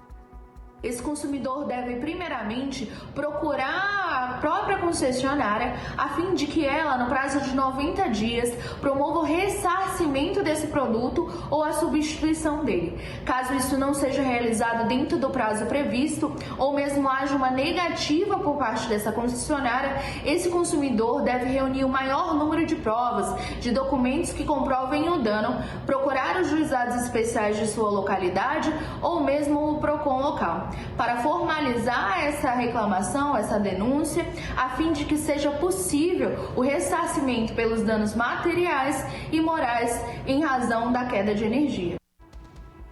E olha, a Justiça do DF condenou a mais de 20 anos de prisão 4 homens pela morte do empresário Silvio Ronaldo, de 57 anos. Ele foi assassinado dentro de casa durante um assalto.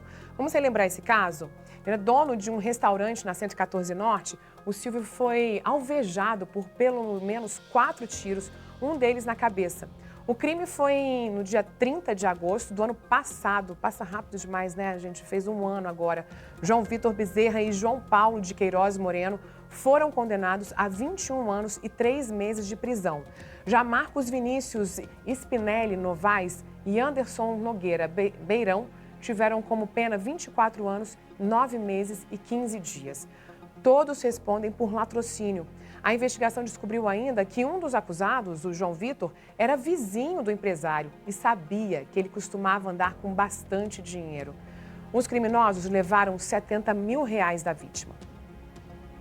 E uma mulher foi rendida e assaltada em Sobradinho. Ela estava dentro do carro, parada na rua, quando 2 criminosos chegaram e anunciaram o roubo.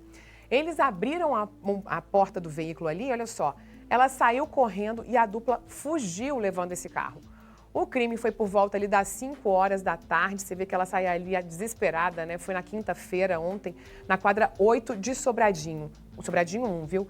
Na ocorrência, que foi registrada na 13ª Delegacia de Polícia, consta que os suspeitos estavam armados com uma faca e os 2 aparentavam ali ser menores de idade. Além do carro roubado, a vítima, que ficou desesperada ali com a ação criminosa, disse que dentro do veículo tinha outros objetos pessoais. A placa do carro roubado, presta atenção, hein? É um VW, é um Voyage de cor branca, com placa JER 0094. Tá aí na tela para você. Quem vira esse carro por aí pela rua, é só ligar, denunciar pelo 197 da Polícia Civil. A gente sempre relembra que não precisa, né, se identificar caso você fique receoso. Não precisa. Viu aí esse carro, a placa, enfim, parecido, já liga para a polícia que a polícia vai investigar. E agora, olha essa história, gente, uma história de desrespeito. Uma família aqui do Distrito Federal está tentando encontrar o corpo de um idoso que teria desaparecido, sabe onde? Dentro do cemitério Campo da Esperança da Asa Sul. Os familiares descobriram essa situação toda depois que foram enterrar a filha do idoso no mesmo túmulo. Aí, para surpresa da família, o que aconteceu? Quando o túmulo foi aberto, era uma criança que estava enterrada naquele local. Vê se pode. Quem vai explicar melhor para a gente essa história é a repórter Kátia Gomes. Kátia, bem-vinda mais uma vez. Olha, eu imagino como é que essa família aí deve estar revoltada com uma situação como essa, né? Com certeza, Viviane, a família está muito revoltada e já está aí há 5 anos tentando encontrar o corpo do seu Antônio. A Virta, que é a neta desse senhor desaparecido, ela contou que todo esse drama começou no dia 7 de julho de 2018, quando ela foi enterrar a mãe dela. Na época, a expectativa era enterrar a mãe junto com o pai. Só que, como você disse, na hora que eles abriram ali a cova, descobriram que, na verdade, do seu Antônio, que tinha sido enterrado em 1970, no lugar tinha uma criança, né? Ninguém tinha noção, ideia de quem era essa criança e foi a partir daí que tudo começou. O cemitério também não sabia explicar por que tinha ali uma criança ao invés do avô da Virta e foi todo esse drama. Durante esses 5 anos, inclusive, a família diz que o cemitério já desenterrou, já abriu 3 outras covas, fez exames de DNA, mas ainda não conseguiu localizar os restos mortais do seu Antônio. A família, então, agora contratou uma empresa de DNA para que consiga tentar localizar o corpo desse homem, né, que foi enterrado lá em 1970. A Virta, né, que é a neta desse senhor, disse que na época ela queria enterrar a mãe com o pai dela, só que como aconteceu toda essa situação, a mãe acabou sendo enterrada com o irmão. É um drama que eles estão vivendo e durante todo esse tempo eles já gastaram aí mais de R$12 mil. Bom, vamos ouvir então o que disse a Virta Neves Rodrigues, que é a professora aposentada neta do Antônio que desapareceu. No dia que eu fui fazer a exumação do corpo do meu avô, a gente chegou no Eu cheguei no cemitério, no horário marcado, de 9 horas da manhã, porque o enterro da minha mãe era meio-dia. Cheguei com os documentos, com tudo certinho, com o endereço da campa do meu avô. E aí, de cara, a minha prima que estava comigo já falou que achava que não era aquele endereço, porque o túmulo do meu avô tinha mármore e lá estava no chão só. Mas eu falei, é esse endereço que eu tenho e é aqui que eu vou enterrar ela. E aí, a hora que o coveiro abriu, era restos mortais de uma criança, de crânio pequenininho, de coisa de criança mesmo. Então, foi nesse dia que a gente... E aí, não tinha como enterrar ela nesse túmulo, porque era um túmulo de uma criança, não era de um adulto, né? E essa criança tem dono também, né? Então, alguém quer esses restos mortais. Então, ali não podia ser enterrado. E aí acabou que eu tive que enterrar ela em outra campa, numa campa emprestada, porque o cemitério não nos ofereceu uma provisória até achar o do meu avô. Irta, o cemitério... Você agora pra você esticar o braço, tá? Tá. O cemitério, ele não deu nenhuma resposta para vocês? Eles não deram ajuda financeira, nada? Nunca, nenhum retorno. A gente está nessa busca há 5 anos. Eles nunca ofereceram de fazer uma exumação ou de nos chamar com uma aproximação, nada, nenhum movimento. Todos somos nós que fazemos. E assim, nesse último que a gente fez o exame de DNA do meu tio, a Cláudia chegou lá para fazer a exumação, eles disseram que não tinham recebido notificação. E tinha sido mandada a notificação. Então, assim, a gente não vê nenhum pouco de ajuda, de boa vontade para resolver o problema. E aí é como eu estava falando, como não é um problema de vida ou morte, as pessoas vão deixando e o descaso vai crescendo. E esse não é só um problema nosso, tem muito mais pessoas passando por esse problema. Kátia, eu estou chocada com a falta de desrespeito com o sentimento dessas famílias. Olha, só para a gente entender, você comentou aí que assim, não encontraram, né, os restos mortais do pai dessa entrevistada aí. Só que a criança que estava enterrada também não conseguiram identificar até hoje quem é essa criança? Isso, na verdade é o avô da Virta que está enterrado e até o momento eles ainda não sabem quem é essa criança. Então ainda tem esse mistério, quem é a criança que está enterrada lá.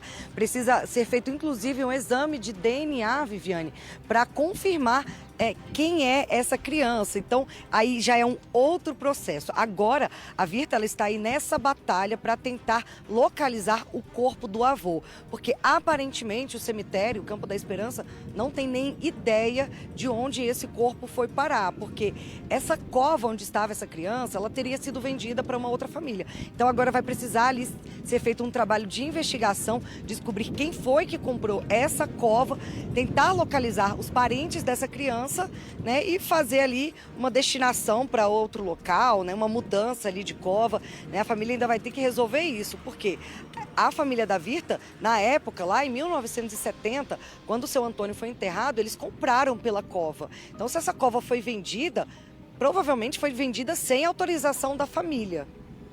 E agora a gente fica se perguntando, né, 5 anos depois disso tudo, não tem essa resposta. O Kátia, a nossa produção também recebeu um vídeo do advogado dessa família. Vamos ver. A defesa, né, fez uma nova, né, um novo pedido, né, para exumação, sugerida até então pela perita, num novo local. Essa nova exumação foi feita no dia 11 de agosto de 2023, né, e nessa ocasião foi realizado também o exame de DNA, né, não só no exumado, mas também no senhor Antônio, né, que seria aí o irmão do exumado. Hoje, né, a defesa aguarda esse resultado, porque o laboratório responsável pelo exame de DNA é de São Paulo. E já tem aí uns 15 dias, o laboratório pediu 30 dias, né, para estar mandando o resultado. E a defesa, né, aguarda, né, diante dessa situação, aguarda esse prazo, né, para estar tentando, né, dar um conforto maior para a família. Nossa, Kátia, a gente viu ali, né, a Ita falando que não acontece só com elas esse problema em relação ao cemitério. Quantas vezes a gente já trouxe aqui de descaso do cemitério em relação às covas, né, de descuido, e as pessoas pagam taxas para poder conseguir manter tudo, né, porque, claro, a pessoa tem todo um carinho, um sentimento que fica ali, e muitas vezes eles não têm a menor resposta do cemitério, como ela disse também que não teve, mas pra gente, Kátia, o cemitério chegou a se pronunciar sobre esse desaparecimento? Sim, Viviane, eu vou ler a nota que eles enviaram aqui na íntegra, mas resumindo, eles falaram o seguinte, que a empresa Campo da Esperança assumiu a gestão em 2002 e que antes de 2002, quem tomava conta era o GDF e que realmente ali houve algumas falhas, né, na documentação de alguns túmulos, né? Então eles falaram o seguinte, primeiro lamentaram a situação e falaram que o endereçamento de sepulturas antigas construída antes de 2002 é impreciso diante de possíveis erros de registro cometidos à época do sepultamento. A Campo da Esperança Serviços assumiu a gestão, né, em 2002 e tem como base os dados das sepulturas antigas somente os registros feitos pelo GDF. Bom, a concessionária não tem permissão legal para fazer exumações que não sejam solicitadas pelo proprietário do jazigo. Só após 3 anos do sepultamento ou em caso de determinação judicial. Ou seja, resumindo, a nota da empresa Campo da Esperança é que na época que isso aconteceu, na época que o Antônio foi enterrado lá em 1970 e também na época que essa criança teria sido enterrada, eles não cuidavam da administração do cemitério. Quem cuidava era o GDF, ou seja, né, jogou a bola aí para o GDF. Agora quem sofre é a família, que está aí há 5 anos à procura do corpo de um ente querido, Viviane. Nossa, é um absurdo essa história, a gente vai acompanhar para ver se realmente eles conseguem essa resposta aí. Toda a família merece, né? Obrigada, Kátia. E olha, uma mulher em surto psicótico tentou agredir uma funcionária da UBS 2 de Planaltina com um canivete. De acordo com pessoas que estavam no local, a mulher teria se alterado por causa da demora do atendimento. A Secretaria de Saúde informou que, na verdade, essa mulher já é vinculada ao CAPS da região e teria chegado mais cedo na UPA pedindo apenas um lugar para dormir e que foi acolhida pela equipe. Só que quando ela acordou, ficou bem alterada, foi quando tentou atacar uma técnica em saúde bucal com um canivete. A equipe percebeu que a mulher estava em surto e aí prestou atendimento médico. Ela foi encaminhada pelo Corpo de Bombeiros ao Hospital de Planaltina. Um boletim de ocorrência foi aberto na delegacia da região para poder acompanhar esse caso aí. Bom, vamos mudar aqui um pouquinho o clima, né? Sextou, então vamos ver aqui direitinho o que o Davidson Santos tem para trazer para a gente, para atualizar sobre o que está rolando na internet, nas redes sociais. E o pessoal está indo aí para o fim de semana. Claro que tem aquelas rodinhas de conversa, festinha, o pessoal sai para encontrar um e outro. E aí não pode ficar boiando no bate-papo, né, Dave? Bem-vindo aqui, boa tarde. E aí vamos começar falando, primeiro, da recuperação do apresentador Fausto Silva, que passou por um transplante de coração no último domingo. Todo mundo tem acompanhado e, ao que tudo indica, está cada dia melhor, né, Dave? Ele já está até falando, gravando vídeo, andando. É isso, Vivi. Boa tarde para você e para todo mundo que assiste o SBT Brasília primeira edição. Uma notícia boa nessa sexta-feira, pra gente dar um respiro aqui no jornal, trazendo agora notícias positivas, notícias da internet mesmo, pra gente se distrair um pouquinho. Uma ótima recuperação, segundo os médicos do Faustão aí, que te fizeram essa cirurgia delicada. Ele realizou, como você disse, no domingo, o transplante de coração. E aí você tá vendo já nas imagens o Faustão falando aí sobre como tá sendo essa recuperação dele. Ele que tá muito grato, né? Ele disse que tá sentindo que o coração dele bate mais forte nesse momento aí em que ele passou. E aí a gente vai ver agora a declaração do Faustão. Vamos ver o que ele falou nesse pós-cirúrgico dele. Agradecer as manifestações de milhões de pessoas rezando, fazendo mandingas, torcendo pela minha recuperação. Tô com a voz ainda assim, que eu fui entubado, mas está recuperando. Já estou andando, 3º dia depois que eu fui operado. Esse gaioto é um monstro. Não sinto nada, nenhuma dor. Estou completamente recuperado. Para que todo mundo tenha a certeza do que é o transplante. Pra vocês terem uma ideia, dos 200 e poucos transplantes, 60 pessoas esperaram menos de um mês. Por causa de volta. Eu dei sorte também nessa fila. Fazer um agradecimento especial ao José Pereira da Silva, pai do Fábio, que teve uma grandiosidade incrível, uma generosidade absurda e proporcionou que eu continuasse vivo. Eu fico emocionado porque ele me deixou a chance de viver de novo. Emociona tantas pessoas, né? Que bom vê-lo assim e que traz aqui à tona essa discussão em relação ao transplante. A gente fala que é um assunto ainda meio desafiador, né, Dave? Muitas pessoas ainda têm receio, têm medo. E agora, como acontece algo, né, com uma pessoa de destaque, aí traz essa discussão de novo pra gente. Inclusive, até gravei um podcast hoje, né, que vai sair na semana que vem, falando sobre transplante de rim, pra gente entender melhor esse assunto, que é extremamente relevante, e também trouxe essa informação de como, né, o SUS funciona tão bem em relação ao transplante aqui no Brasil. Isso também foi motivo de orgulho, né, David? Vivi, vale lembrar que o Faustão também enalteceu o SUS. Ele disse que não é porque eu tenho dinheiro que eu consigo um coração, não é assim que funciona. Eu tive que entrar nessa fila. A gente sabe agora, né, depois que esse assunto veio à tona, que a fila para um transplante de coração ela é mais rápida do que a do rim, que é uma das filas mais numerosas que a gente tem no país. E o Faustão aí agradecendo, bem emocionado, ele disse que agora tá com o coração de um garotão de 35 anos. A gente torce pela plena recuperação do Faustão. Eu quero deixar claro aqui pros meus familiares, pros meus amigos, para quem tá assistindo, que eu sou doador de órgãos, então só para deixar claro, eu vou informando, já informei também minha família de que eu vou doar meus órgãos sim.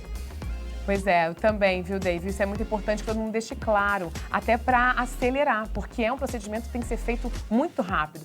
Então, se a pessoa não deixa aquilo ali já claro, específico, acaba que ainda tem que pedir autorização para a família, muitas vezes acaba que esse órgão não pode ser transplantado.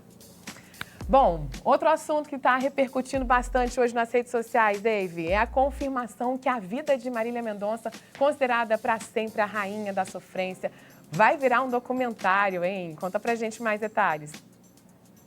Pois é, Vivi, na verdade vai virar um filme a trajetória da Marília Mendonça, da rainha da sofrência, que morreu no ano de 2021, perdão, em novembro. E aí o jornalista Hugo Gloss, ele trouxe então essa notícia de que a Prime Video vai produzir então o filme da Marília Mendonça. A dona Ruth, que é a mãe da Marília, celebrou essa homenagem para a filha, inclusive, falando que agora vão contar a verdadeira história da Marília Mendonça. A Prime Video, que é quem vai fazer esse filme, eles já tiveram acesso então aos arquivos ali da família, a coisas pessoais, e a gente vai ter a oportunidade de conhecer não só a história da Marília Mendonça, quando ela surgiu com sucesso aí e estourou no Brasil inteiro. A gente vai ver também detalhes da infância da Marília Mendonça, de como foi sofrida a infância dela, até ela estourar aí com grandes sucessos no país inteiro. Eu já tô na expectativa para assistir esse filme, Vivi. Eu também. Importante, né, a gente poder ter depois aí em filme, pra gente entender melhor como foi toda essa trajetória. A gente sabe que não é fácil, né? Muitas pessoas às vezes acham, fazer sucesso é fácil, não é, né? Assim, tem muitos desafios. E claro que a música de Marília Mendonça vai sempre fazer sucesso, mas é muito legal a gente saber agora que vai poder conhecer em filme. Ô, Dave, hoje a gente também tem 2 destaques do mundo animal que viralizaram na internet. E o povo adora, né? Quando fala de bichinho, o povo adora. Um deles não é tão bichinho assim não, que a gente vai mostrar já já. O primeiro, vamos falar desse. Um casal ali, né? Eles são pais de um pet. E eles não estão tendo mais uma noite de paz. Que história é essa? Não tem noite de paz. E aí tá repercutindo esse vídeo que você já tá vendo na tela, nas redes sociais, da esposa filmando o marido na cama. E o cachorro tá ali dormindo agarrado com eles, dorme no meio deles exatamente. E os comentários dessa publicação tá repercutindo na internet porque o pessoal tá falando, gente, todo mundo sabe que a cama é do cachorro, que a casa é do cachorro. Então não tem o que se discutir. Lá em casa eu tenho 2 gatas, Vivi, e elas dormem em cima de mim, eu não posso me mexer, que ela já mete a mordida ali em mim, tipo, fica quietinho aí que eu tô aqui na minha cama. Então eu peço emprestado ali a cama para poder dormir com elas. E esse vídeo tá repercutindo nas redes sociais da esposa indignada. Não posso mais dormir com meu marido. Não pode nem se mexer, como você falou, né? Na verdade, quem tem a razão nessa hora aí, né, é o pet. Vou te falar, viu? Não tenho cachorro lá em casa não, mas de vez em quando, uma vez ou outra, aparece um pequenininho lá na nossa cama e a gente realmente não pode nem se mexer. Eu imagino aí, mas olha só, esse ali tá muito aconchegado, né? Sentindo muito à vontade, tranquilão.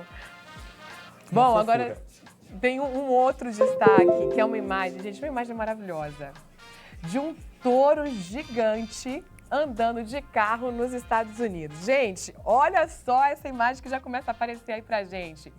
Que bichinho é esse? Tem mais de 600 quilos, colocou os chifres para tomar um ventinho ali nas rodovias americanas. Senhor amado, como é que foi isso?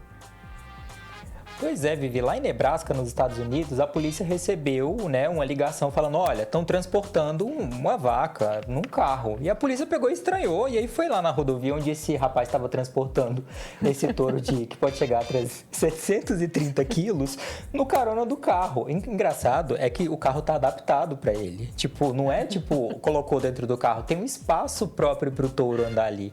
E aí, o motorista parou, foi parado ali, né, nessa blitz, vamos dizer assim, e o motorista falou, não, tudo bem, tá, mas ele é meu animal de estimação. E a gente foi pesquisar e realmente esse touro dessa espécie, ele que chega a 730 quilos, é considerado um animal de estimação. É um animal doméstico, como eles chamam lá. Lá no meu apartamento não caberia esse animal desse tamanho, não.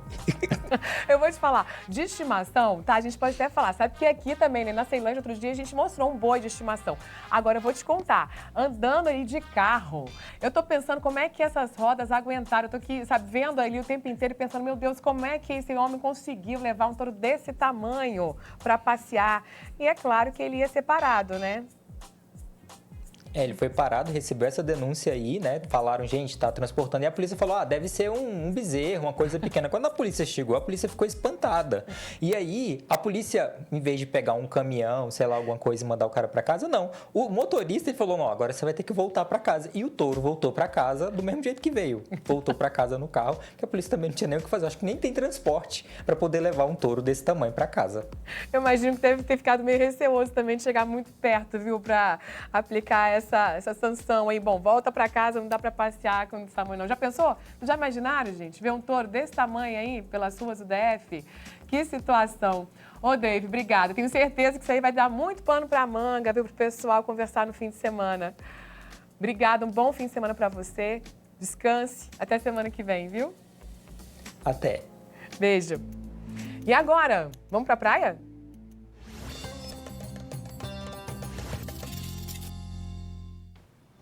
Olha, nós já mostramos aqui algumas das ações do Na Praia para poder garantir que o evento seja um espaço seguro para as mulheres. E uma das novidades deste ano é a parceria com o Instituto Glória, que luta pela igualdade de gêneros. Eu fiquei super curiosa em relação a esse instituto. Vamos conhecer, inclusive a Ana Castela se emociona ao receber uma caixa de segredos. Veja só.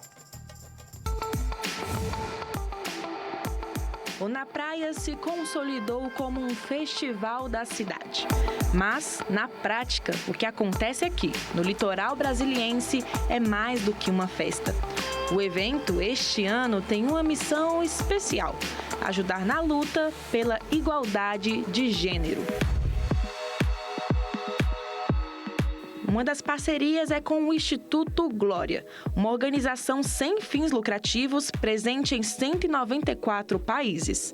O objetivo é acolher meninas e mulheres em situação de vulnerabilidade social e prevenir contra a violência doméstica. É a primeira vez da gente em parceria com Na Praia, olhando para todo o processo de educação, empoderamento, respeito e atuação com igualdade de gênero. Então a gente está trabalhando em várias frentes, desde as lições e os olhares para o respeito de mulheres e meninas dentro do evento, que isso é mandatório. Em seguida, toda a parte de formação e mostrar ODSs, né, os Objetivos de Desenvolvimento Sustentável, e o ODS 5, que é de igualdade de gênero, a importância disso. A gente também está monitorando dados do próprio evento para entender paridade, o quanto tem mulheres trabalhando na área de gerência, o quanto a gente está formando mulheres que estão atuando e trabalhando no evento. Então, não é apenas para o público externo, mas também para o público interno, entendendo que o evento, sim, pode ser um evento que transforme contextos e transforme o mundo. Uma das ações do Instituto é este casulo aqui. Nele, qualquer pessoa que passa pelo evento pode gravar um vídeo de até 5 segundos com alguma mensagem sobre empoderamento feminino. Os clipes serão enviados para mulheres lá no Marrocos. E é claro que eu não poderia deixar de passar aqui hoje e gravar a minha mensagem também.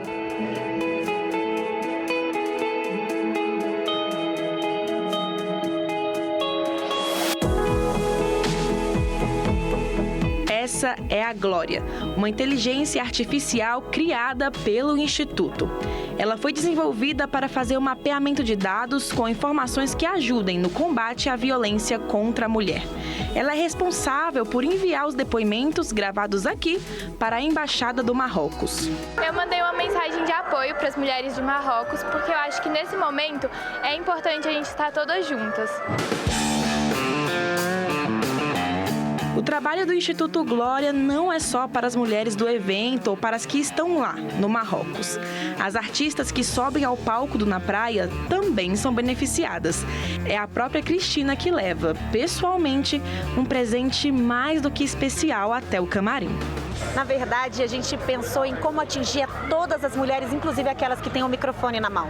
Afinal de contas, para acabar com a violência, todas as mulheres precisam ser ouvidas. Então a gente montou uma caixa, a Caixa dos Segredos, onde dentro dessa caixa tem ferramentas de como sairmos de contextos de violência.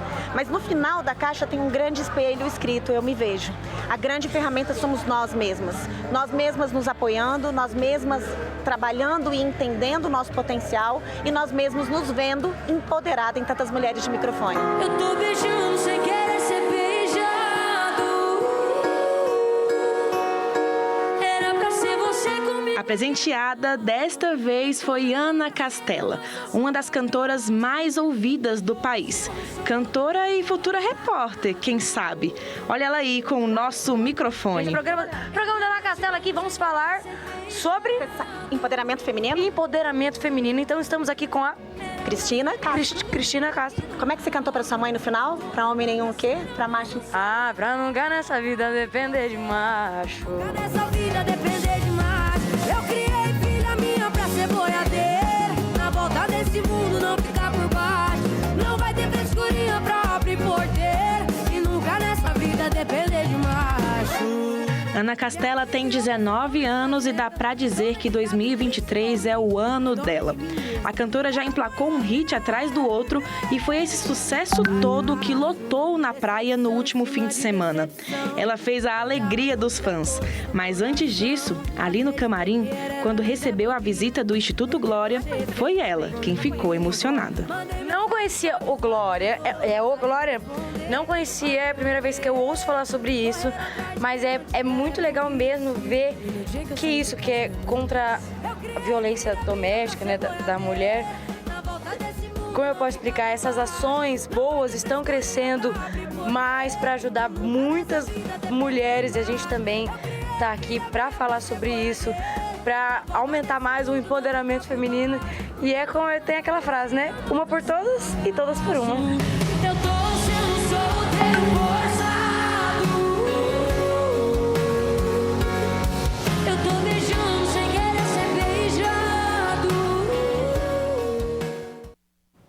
Gostei daquele final ali, né, de se defender de macho. É isso que a gente está falando aqui sobre feminicídio, das mulheres se respeitarem, os homens respeitarem as mulheres. E se cada artista puder falar um pouco sobre isso, quando estiver no meio dessa multidão, eu tenho certeza que vai começar a plantar uma sementinha ali de mudança, hein? Essa ideia do Instituto Glória aí foi incrível. Gente, olha só, o governo do Distrito Federal pediu o apoio da Força Nacional para poder garantir a segurança durante o desfile do dia 7 de setembro, já na semana que vem, né? O anúncio foi feito pela governadora em exercício, Celina Leão. E quem vai explicar para a gente os detalhes é o repórter Maicon Leão.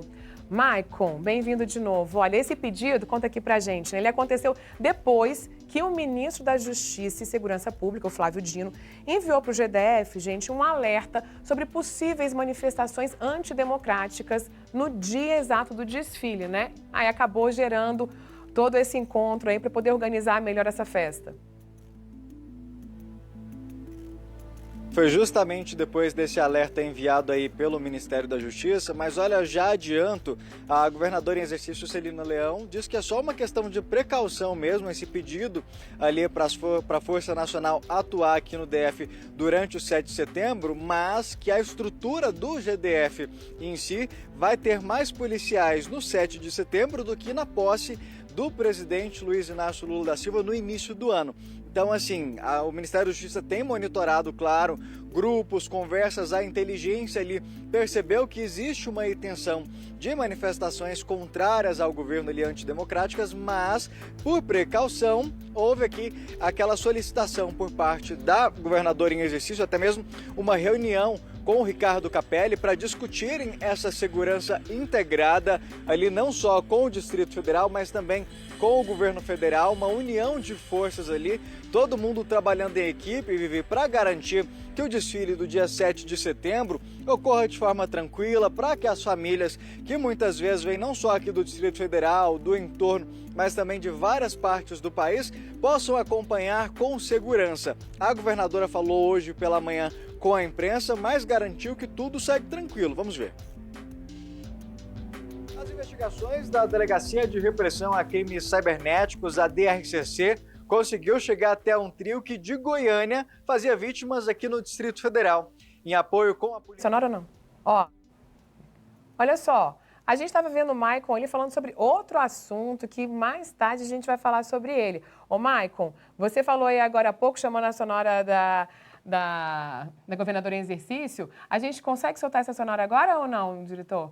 Tá bom. Então, mas você já trouxe essas informações, você tem algo a complementar em relação ao que a gente ouvia em seguida? Sim, Vivi, eu acabei me equivocando aqui achando que a gente tinha esse trecho, mas eu explico para quem está em casa agora que foi instaurado inclusive um gabinete que vai ficar responsável por coordenar essa segurança. A primeira reunião desse gabinete já vai acontecer na próxima segunda-feira, justamente instaurando essa integração ali entre a Polícia Militar, Polícia Civil, essas forças de segurança do Distrito Federal. Foi enviado ontem essa solicitação para o Ministério da Justiça da atuação também da Força Nacional, mas ainda está em avaliação, não tem ali uma resposta se vai ser necessário ou não, está sendo feito esse estudo. Provavelmente depois dessa reunião da segunda-feira, Vivi, a gente vai ter ali a certeza de se vai haver a atuação da Força Nacional ou não, mas a governadora em exercício, Celina Leão, já adiantou que o policiamento do Distrito Federal mesmo, as forças de vai ser maior do que até mesmo no dia da posse, Vivi. Inclusive, olha, vou te falar que nem fez falta, então, colocar aqui também a sonora dela, não, porque eu já tinha escutado a entrevista que ela deu sobre esse assunto e você, brilhantemente, já trouxe todos os detalhes do que ela falou, viu, Maicon? E claro que isso tudo é para poder garantir a segurança, a tranquilidade, quem for até ali a Esplanada dos Ministérios para acompanhar o desfile e evitar toda aquela confusão que teve no dia 8 de janeiro, aquela invasão lá na Praça dos Três Poderes. Agora, Maicon, ainda falando sobre esse desfile de 7 de setembro, tem uma notícia triste, né? Infelizmente, um operário morreu durante a montagem da estrutura do desfile. Como é que foi isso? Pois é, Vivi, a gente está acompanhando quem passa ali pela Esplanada dos Ministérios já há algumas semanas a montagem de toda a estrutura para o desfile. Como a gente disse, vem gente de todos os cantos do país, então é montada uma estrutura maior para oferecer segurança e até mesmo conforto para quem vier para acompanhar essa solenidade. Então ontem acontecia a montagem de uma tenda, essa estrutura, Vivi, ela acabou colapsando, caindo. E os operários que faziam parte dessa montagem também acabaram caindo junto com a estrutura. Alguns ficaram presos lá nessa estrutura, foram socorridos pelo Corpo de Bombeiros, 4 vítimas ali feridas. Infelizmente, um desses homens que foi levado para o hospital acabou não resistindo e morrendo. Esse homem que tinha 39 anos. Para a gente entender um pouquinho mais de como foi essa ocorrência, a gente vai conversar agora com o capitão do Corpo de Bombeiros, Valmenci. Capitão, quando vocês chegaram lá, qual que era a situação? Boa tarde. Boa tarde. O Corpo de Bombeiros, quando respondeu essa chamada de emergência, ele no local se deparou com um colapso da estrutura. Foi feito o gerenciamento ali dos riscos, foi verificado que existiam 4 vítimas feridas no local. De imediato, as nossas equipes de socorrista e a equipe de salvamento fizeram uma intervenção, retirando uns feridos, né, sob a estrutura. Um deles apresentava um quadro de traumatismo crânioencefálico grave, um ferimento também no tórax. Ele foi conduzido imediatamente depois de ser estabilizado para o Hospital de Base de Brasília. Estava instável, né, inconsciente e apresentava rebaixamento de sinais vitais. Um outro também foi resgatado atendido pelos nossos socorristas, apresentava uma laceração no membro inferior direito e foi transportado por uma equipe do SAMU. Isso nós não sabemos o desenrolar e como foi entregue lá na emergência do hospital de base. Um terceiro também foi resgatado das estruturas. Ele apresentava fratura exposta no membro inferior direito e várias escoriações. Também foi transportado estável, né, consciente, para o hospital de base também. Já um terceiro funcionário também da empresa, ele foi atendido, apresentava lesão numa das pernas, também um membro inferior direito, e se queixava de dor no quadril. Todos eles foram transportados para o Hospital de Base de Brasília. O socorro aconteceu de maneira muito rápida. Vivi, o que chama a atenção nessa tragédia é até mesmo a gravidade dessa situação, como as pessoas ficaram feridas ali, mas conversando com o capitão antes, o que foi perceptível ali para a equipe que atendeu essa primeira ocorrência é que eles seguiam todos os protocolos exigidos para esse tipo de material. A equipe que chegou ali no primeiro momento identificou que eles usavam os capacetes, usavam a estrutura, tudo que precisava para fazer aquele serviço, capitão? O relato da equipe que coordenou a operação é que eles estavam presos ainda nos cintos de segurança, os capacetes ali eram presentes e que havia o cumprimento da NR35 que disciplina o trabalho em altura, né? E também foi verificado que a empresa ela é uma empresa contratada, uma empresa especializada no trabalho.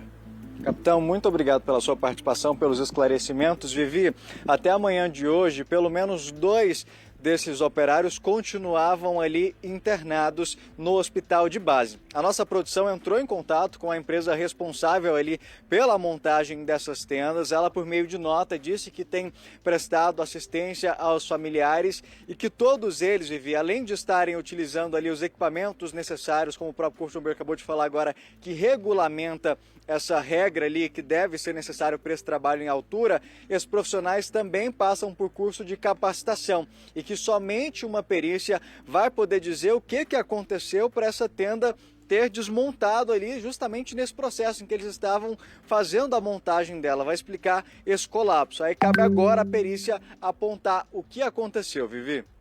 Nossa, que triste, né, Maicon? Nossos sentimentos à família, a gente fica aqui, né, na esperança de que esses outros operários se recuperem quanto antes. Obrigada pelas informações, até já. Conta uma coisa, já anotou o nosso WhatsApp aqui no telão para você, 996232421, nosso Instagram também, você já está seguindo? É o @SBT Brasília. E claro que tem aquele momento ali para mostrar as fotos que vocês têm mandado, aquele momento que a gente se conecta, parece que tá mais juntinho, né? Vamos dar uma olhadinha aqui? Olha só, a Eliane, ligadinha no SBT Brasília, primeira edição, Eliane Rodrigues, de Planaltina DF. Adorei sua foto, obrigada, Eliane. Quem mais? Elton Rodrigues. Gente, eu me diverti demais com essa foto que ele mandou. Parabéns ao melhor jornal do meio-dia. Vivi o trio dos bigodes. Esse aqui, olha, foi um link que a gente fez ontem, inclusive com o Michael, e ele mostrando ali um golpe que estava sendo aplicado, o pessoal, né, que em vez de receber o celular, estava recebendo cerâmica. Ele aproveitou e fez essa foto aqui, que ficou fantástica. Obrigada, Elton. Leandro, estou trabalhando aqui no Itamaraty, não perco um programa, olha só, tá lá ligadinho na gente também trabalhando. Valeu, Leandro, um beijo pra você. Vamos mostrar mais uma? Wesley, olha lá, Wesley que mostrou aqui uma fotinho da gente com o Dave ontem, enquanto a gente estava falando das notícias nas redes sociais. Depois a gente mostra mais fotos para vocês. Muito obrigada por estar participando, trazendo aqui um pouquinho do que vocês estão acompanhando com a gente durante o jornal. Tá sendo muito legal, viu? E manda também aquela sua mensagem, falando aí de algum problema na sua região ou algo que você quer incentivar outras pessoas. Vai mandando pra gente, nossa produção tá selecionando e a gente vai entrar em contato, tá bom? Escuta aqui, vai ter, sabe o quê? Vai ter aquela festa do Mourão que a gente espera tanto para essa época e a gente vai para lá ao vivo daqui a pouquinho, depois do intervalo. É rapidinho, você me espera? Eu já volto.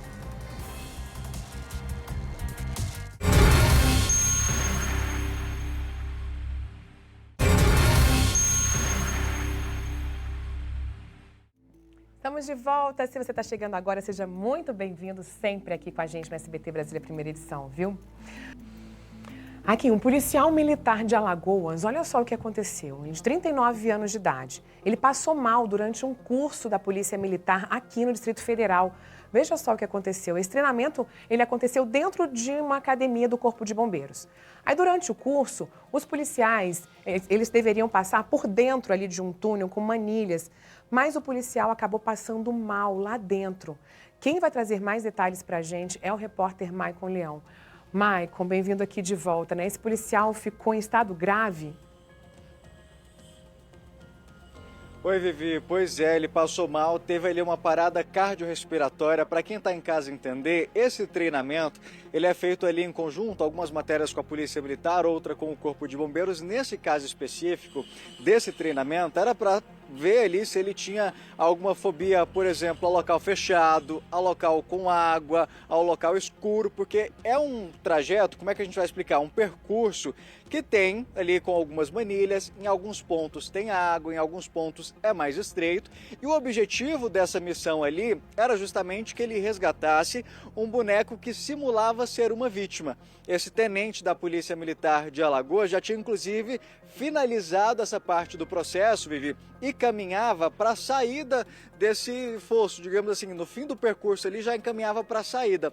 O instrutor percebeu que ele estava demorando concluir ali a parte de sair lá do fosso, e aí eles perceberam que dentro desse buraco ali onde acontecia o treinamento, ele estava desmaiado, esse policial estava desmaiado. Então eles iniciaram ali os primeiros socorros, as manobras, mas infelizmente ele acabou morrendo. A Polícia Militar e o Corpo de Bombeiros divulgaram uma nota em conjunto dizendo que durante a instrução realizada no Centro de Treinamento Operacional do Corpo de Bombeiros, um dos alunos do 8º curso operacional de sinotecnia passou mal e foi imediatamente socorrido pela equipe de apoio local, que no momento o aluno se encontrava em atendimento hospitalar e foi realizado exames para avaliar seu quadro, mas que depois, Vivi, ele acabou não resistindo e morrendo. Por fim, a situação é o seguinte, que os alunos do curso de sinotecnia são expostos, buscam alcançar todas as circunstâncias, sabe para quê, Vivi? Justamente para quê?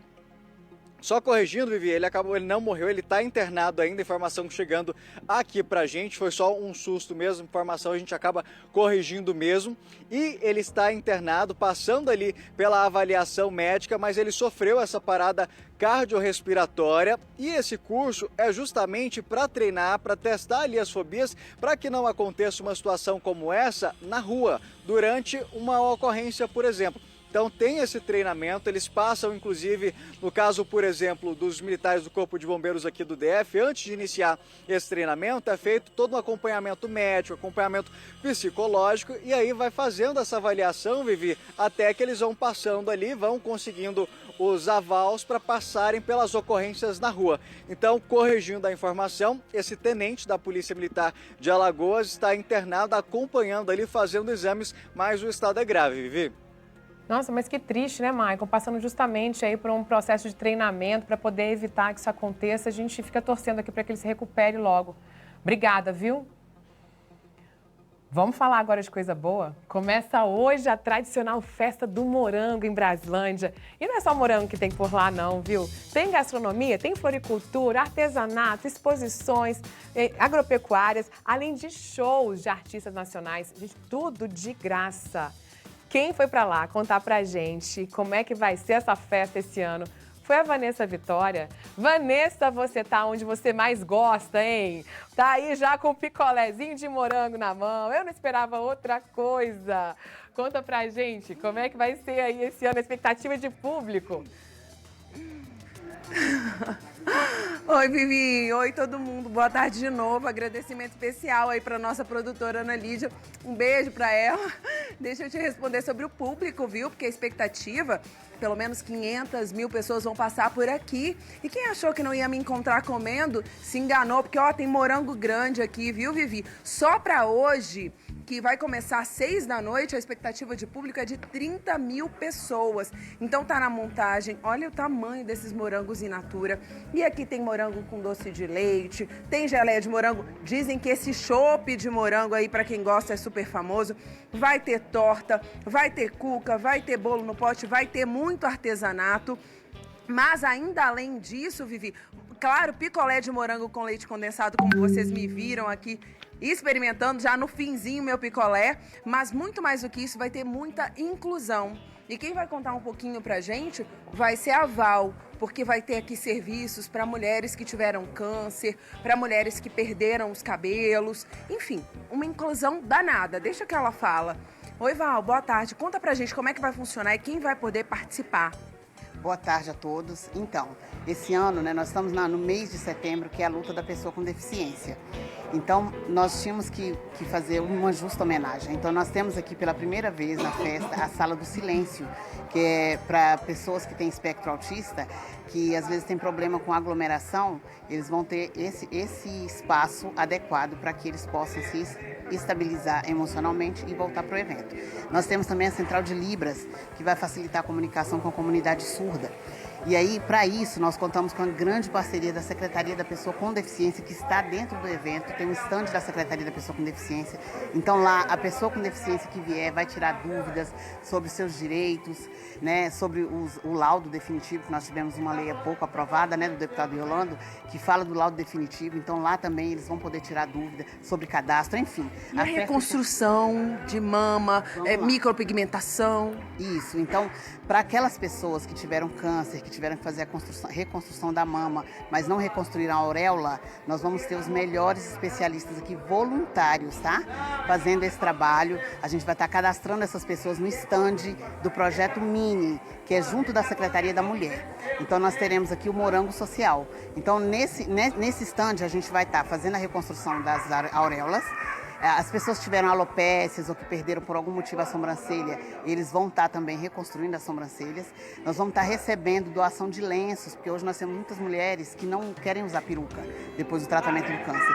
Então, quem puder, traz para nós esse lenço que vai ser doado, vai ser bem aproveitado. E a gente está também arrecadando touquinhas para as crianças com câncer. E a gente vai levar lá no Hospital da Criança. Olha só quanta ação solidária aí. Então, as mulheres que precisam reconstruir as mamas, que precisam refazer aí os pelinhos da sobrancelha, vão poder vir para cá, fazer a inscrição aqui e serem atendidas aqui nesses 8 dias de festa. Porque começa hoje, sábado e domingo. E aí, no próximo fim de semana, de novo, sexta, sábado e domingo. Aí, como tem feriado, vai até o dia 10, não é isso? Então o pessoal vai poder aproveitar o feriado. Tudo de graça e tem shows, Conta pra gente sobre a programação aí festiva. Maravilhoso. Nós temos grandes nomes da música nacional. Hoje nós também temos o Naldson, o Ferinha, que tá arrebentando aí. E aí vem hoje para fazer. Temos o Thiago Calazans, temos o Andrezinho do Piseiro hoje. Então hoje vai ser uma festa linda. No final de semana nós teremos Jefferson Moraes, Nayara Azevedo. Temos também, vamos finalizar a festa do Morango com o Zé Vaqueiro. Temos Vitor e Luan, Léo e Rafael, Zé Vaqueiro finalizando. E temos também grandes artistas aqui regionais e locais para fazer a festa para vocês ficar cada vez mais bonita. Essa é a melhor festa de todos os anos, porque Brasilândia faz 90 anos. Então nada melhor do que celebrar com uma grande festa como essa festa do Morango hoje. Cantar parabéns para Brasilândia com bolão de morango. Bolão. Ah, verdade!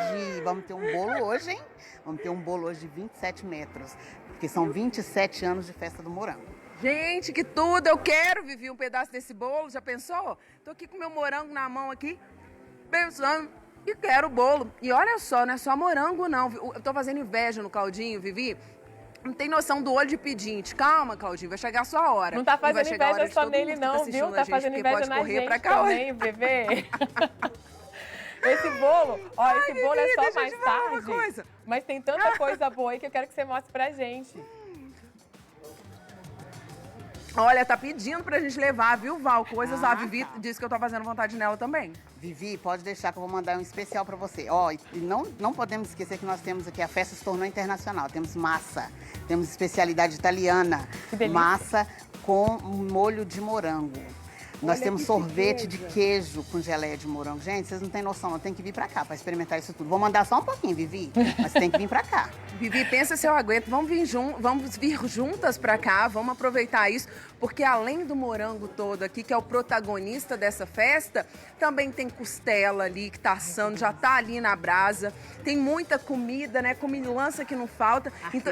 Artesanato local. Olha aqui, ó, o Claudinho pode mostrar pra gente. Nossos artesãos que fizeram maravilhosos produtos para vocês comprarem, levarem, presentearem. Aqui você compra a geleia, mas você já leva a sacola para levar. Pronto. Val, eu vou te agradecer, porque eu quero que o pessoal venha conferir de perto, porque vale muito a pena. Vivi, eu contei pra ela que na última festa do morango, eu levei pra casa uma coelha, a Lola, e um peixe, porque tinha uma pescaria aqui, o Davi pescou, menina.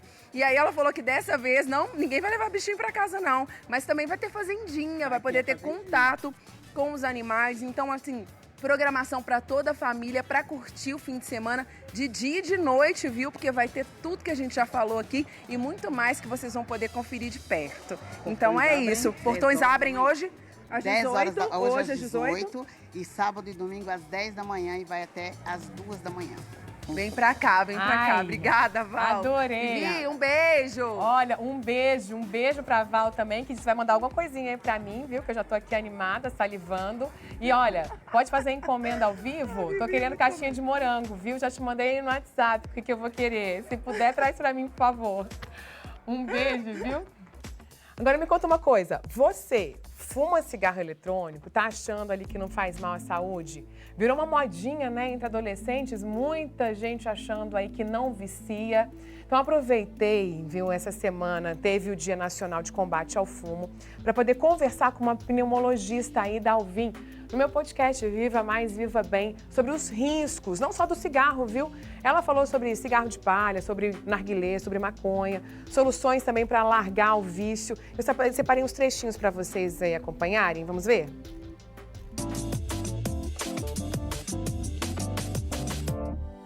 De fato, o cigarro eletrônico, ele faz mal ou ele realmente é menos inofensivo do que um cigarro comum? Bom, o cigarro eletrônico faz mal, ponto. O vape, né, ele pode levar a esse tipo de pneumonia e fora uma inflamação difusa do pulmão.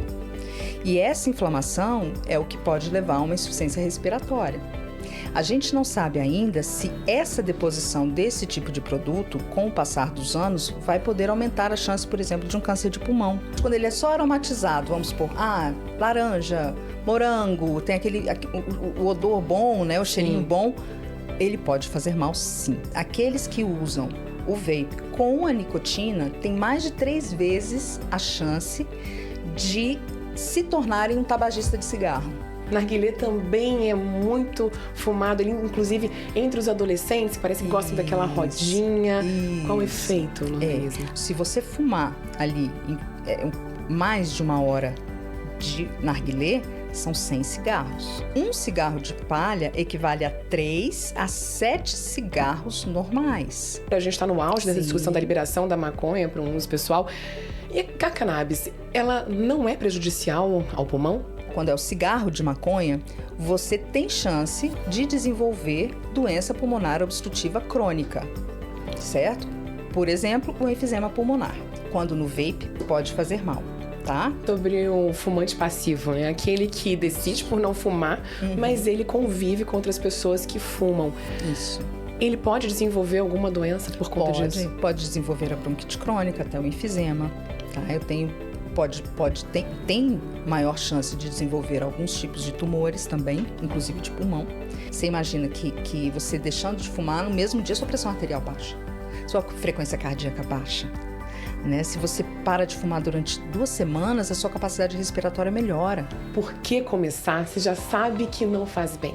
A maioria das pessoas que fuma desenvolve algum tipo de doença relacionada ao cigarro.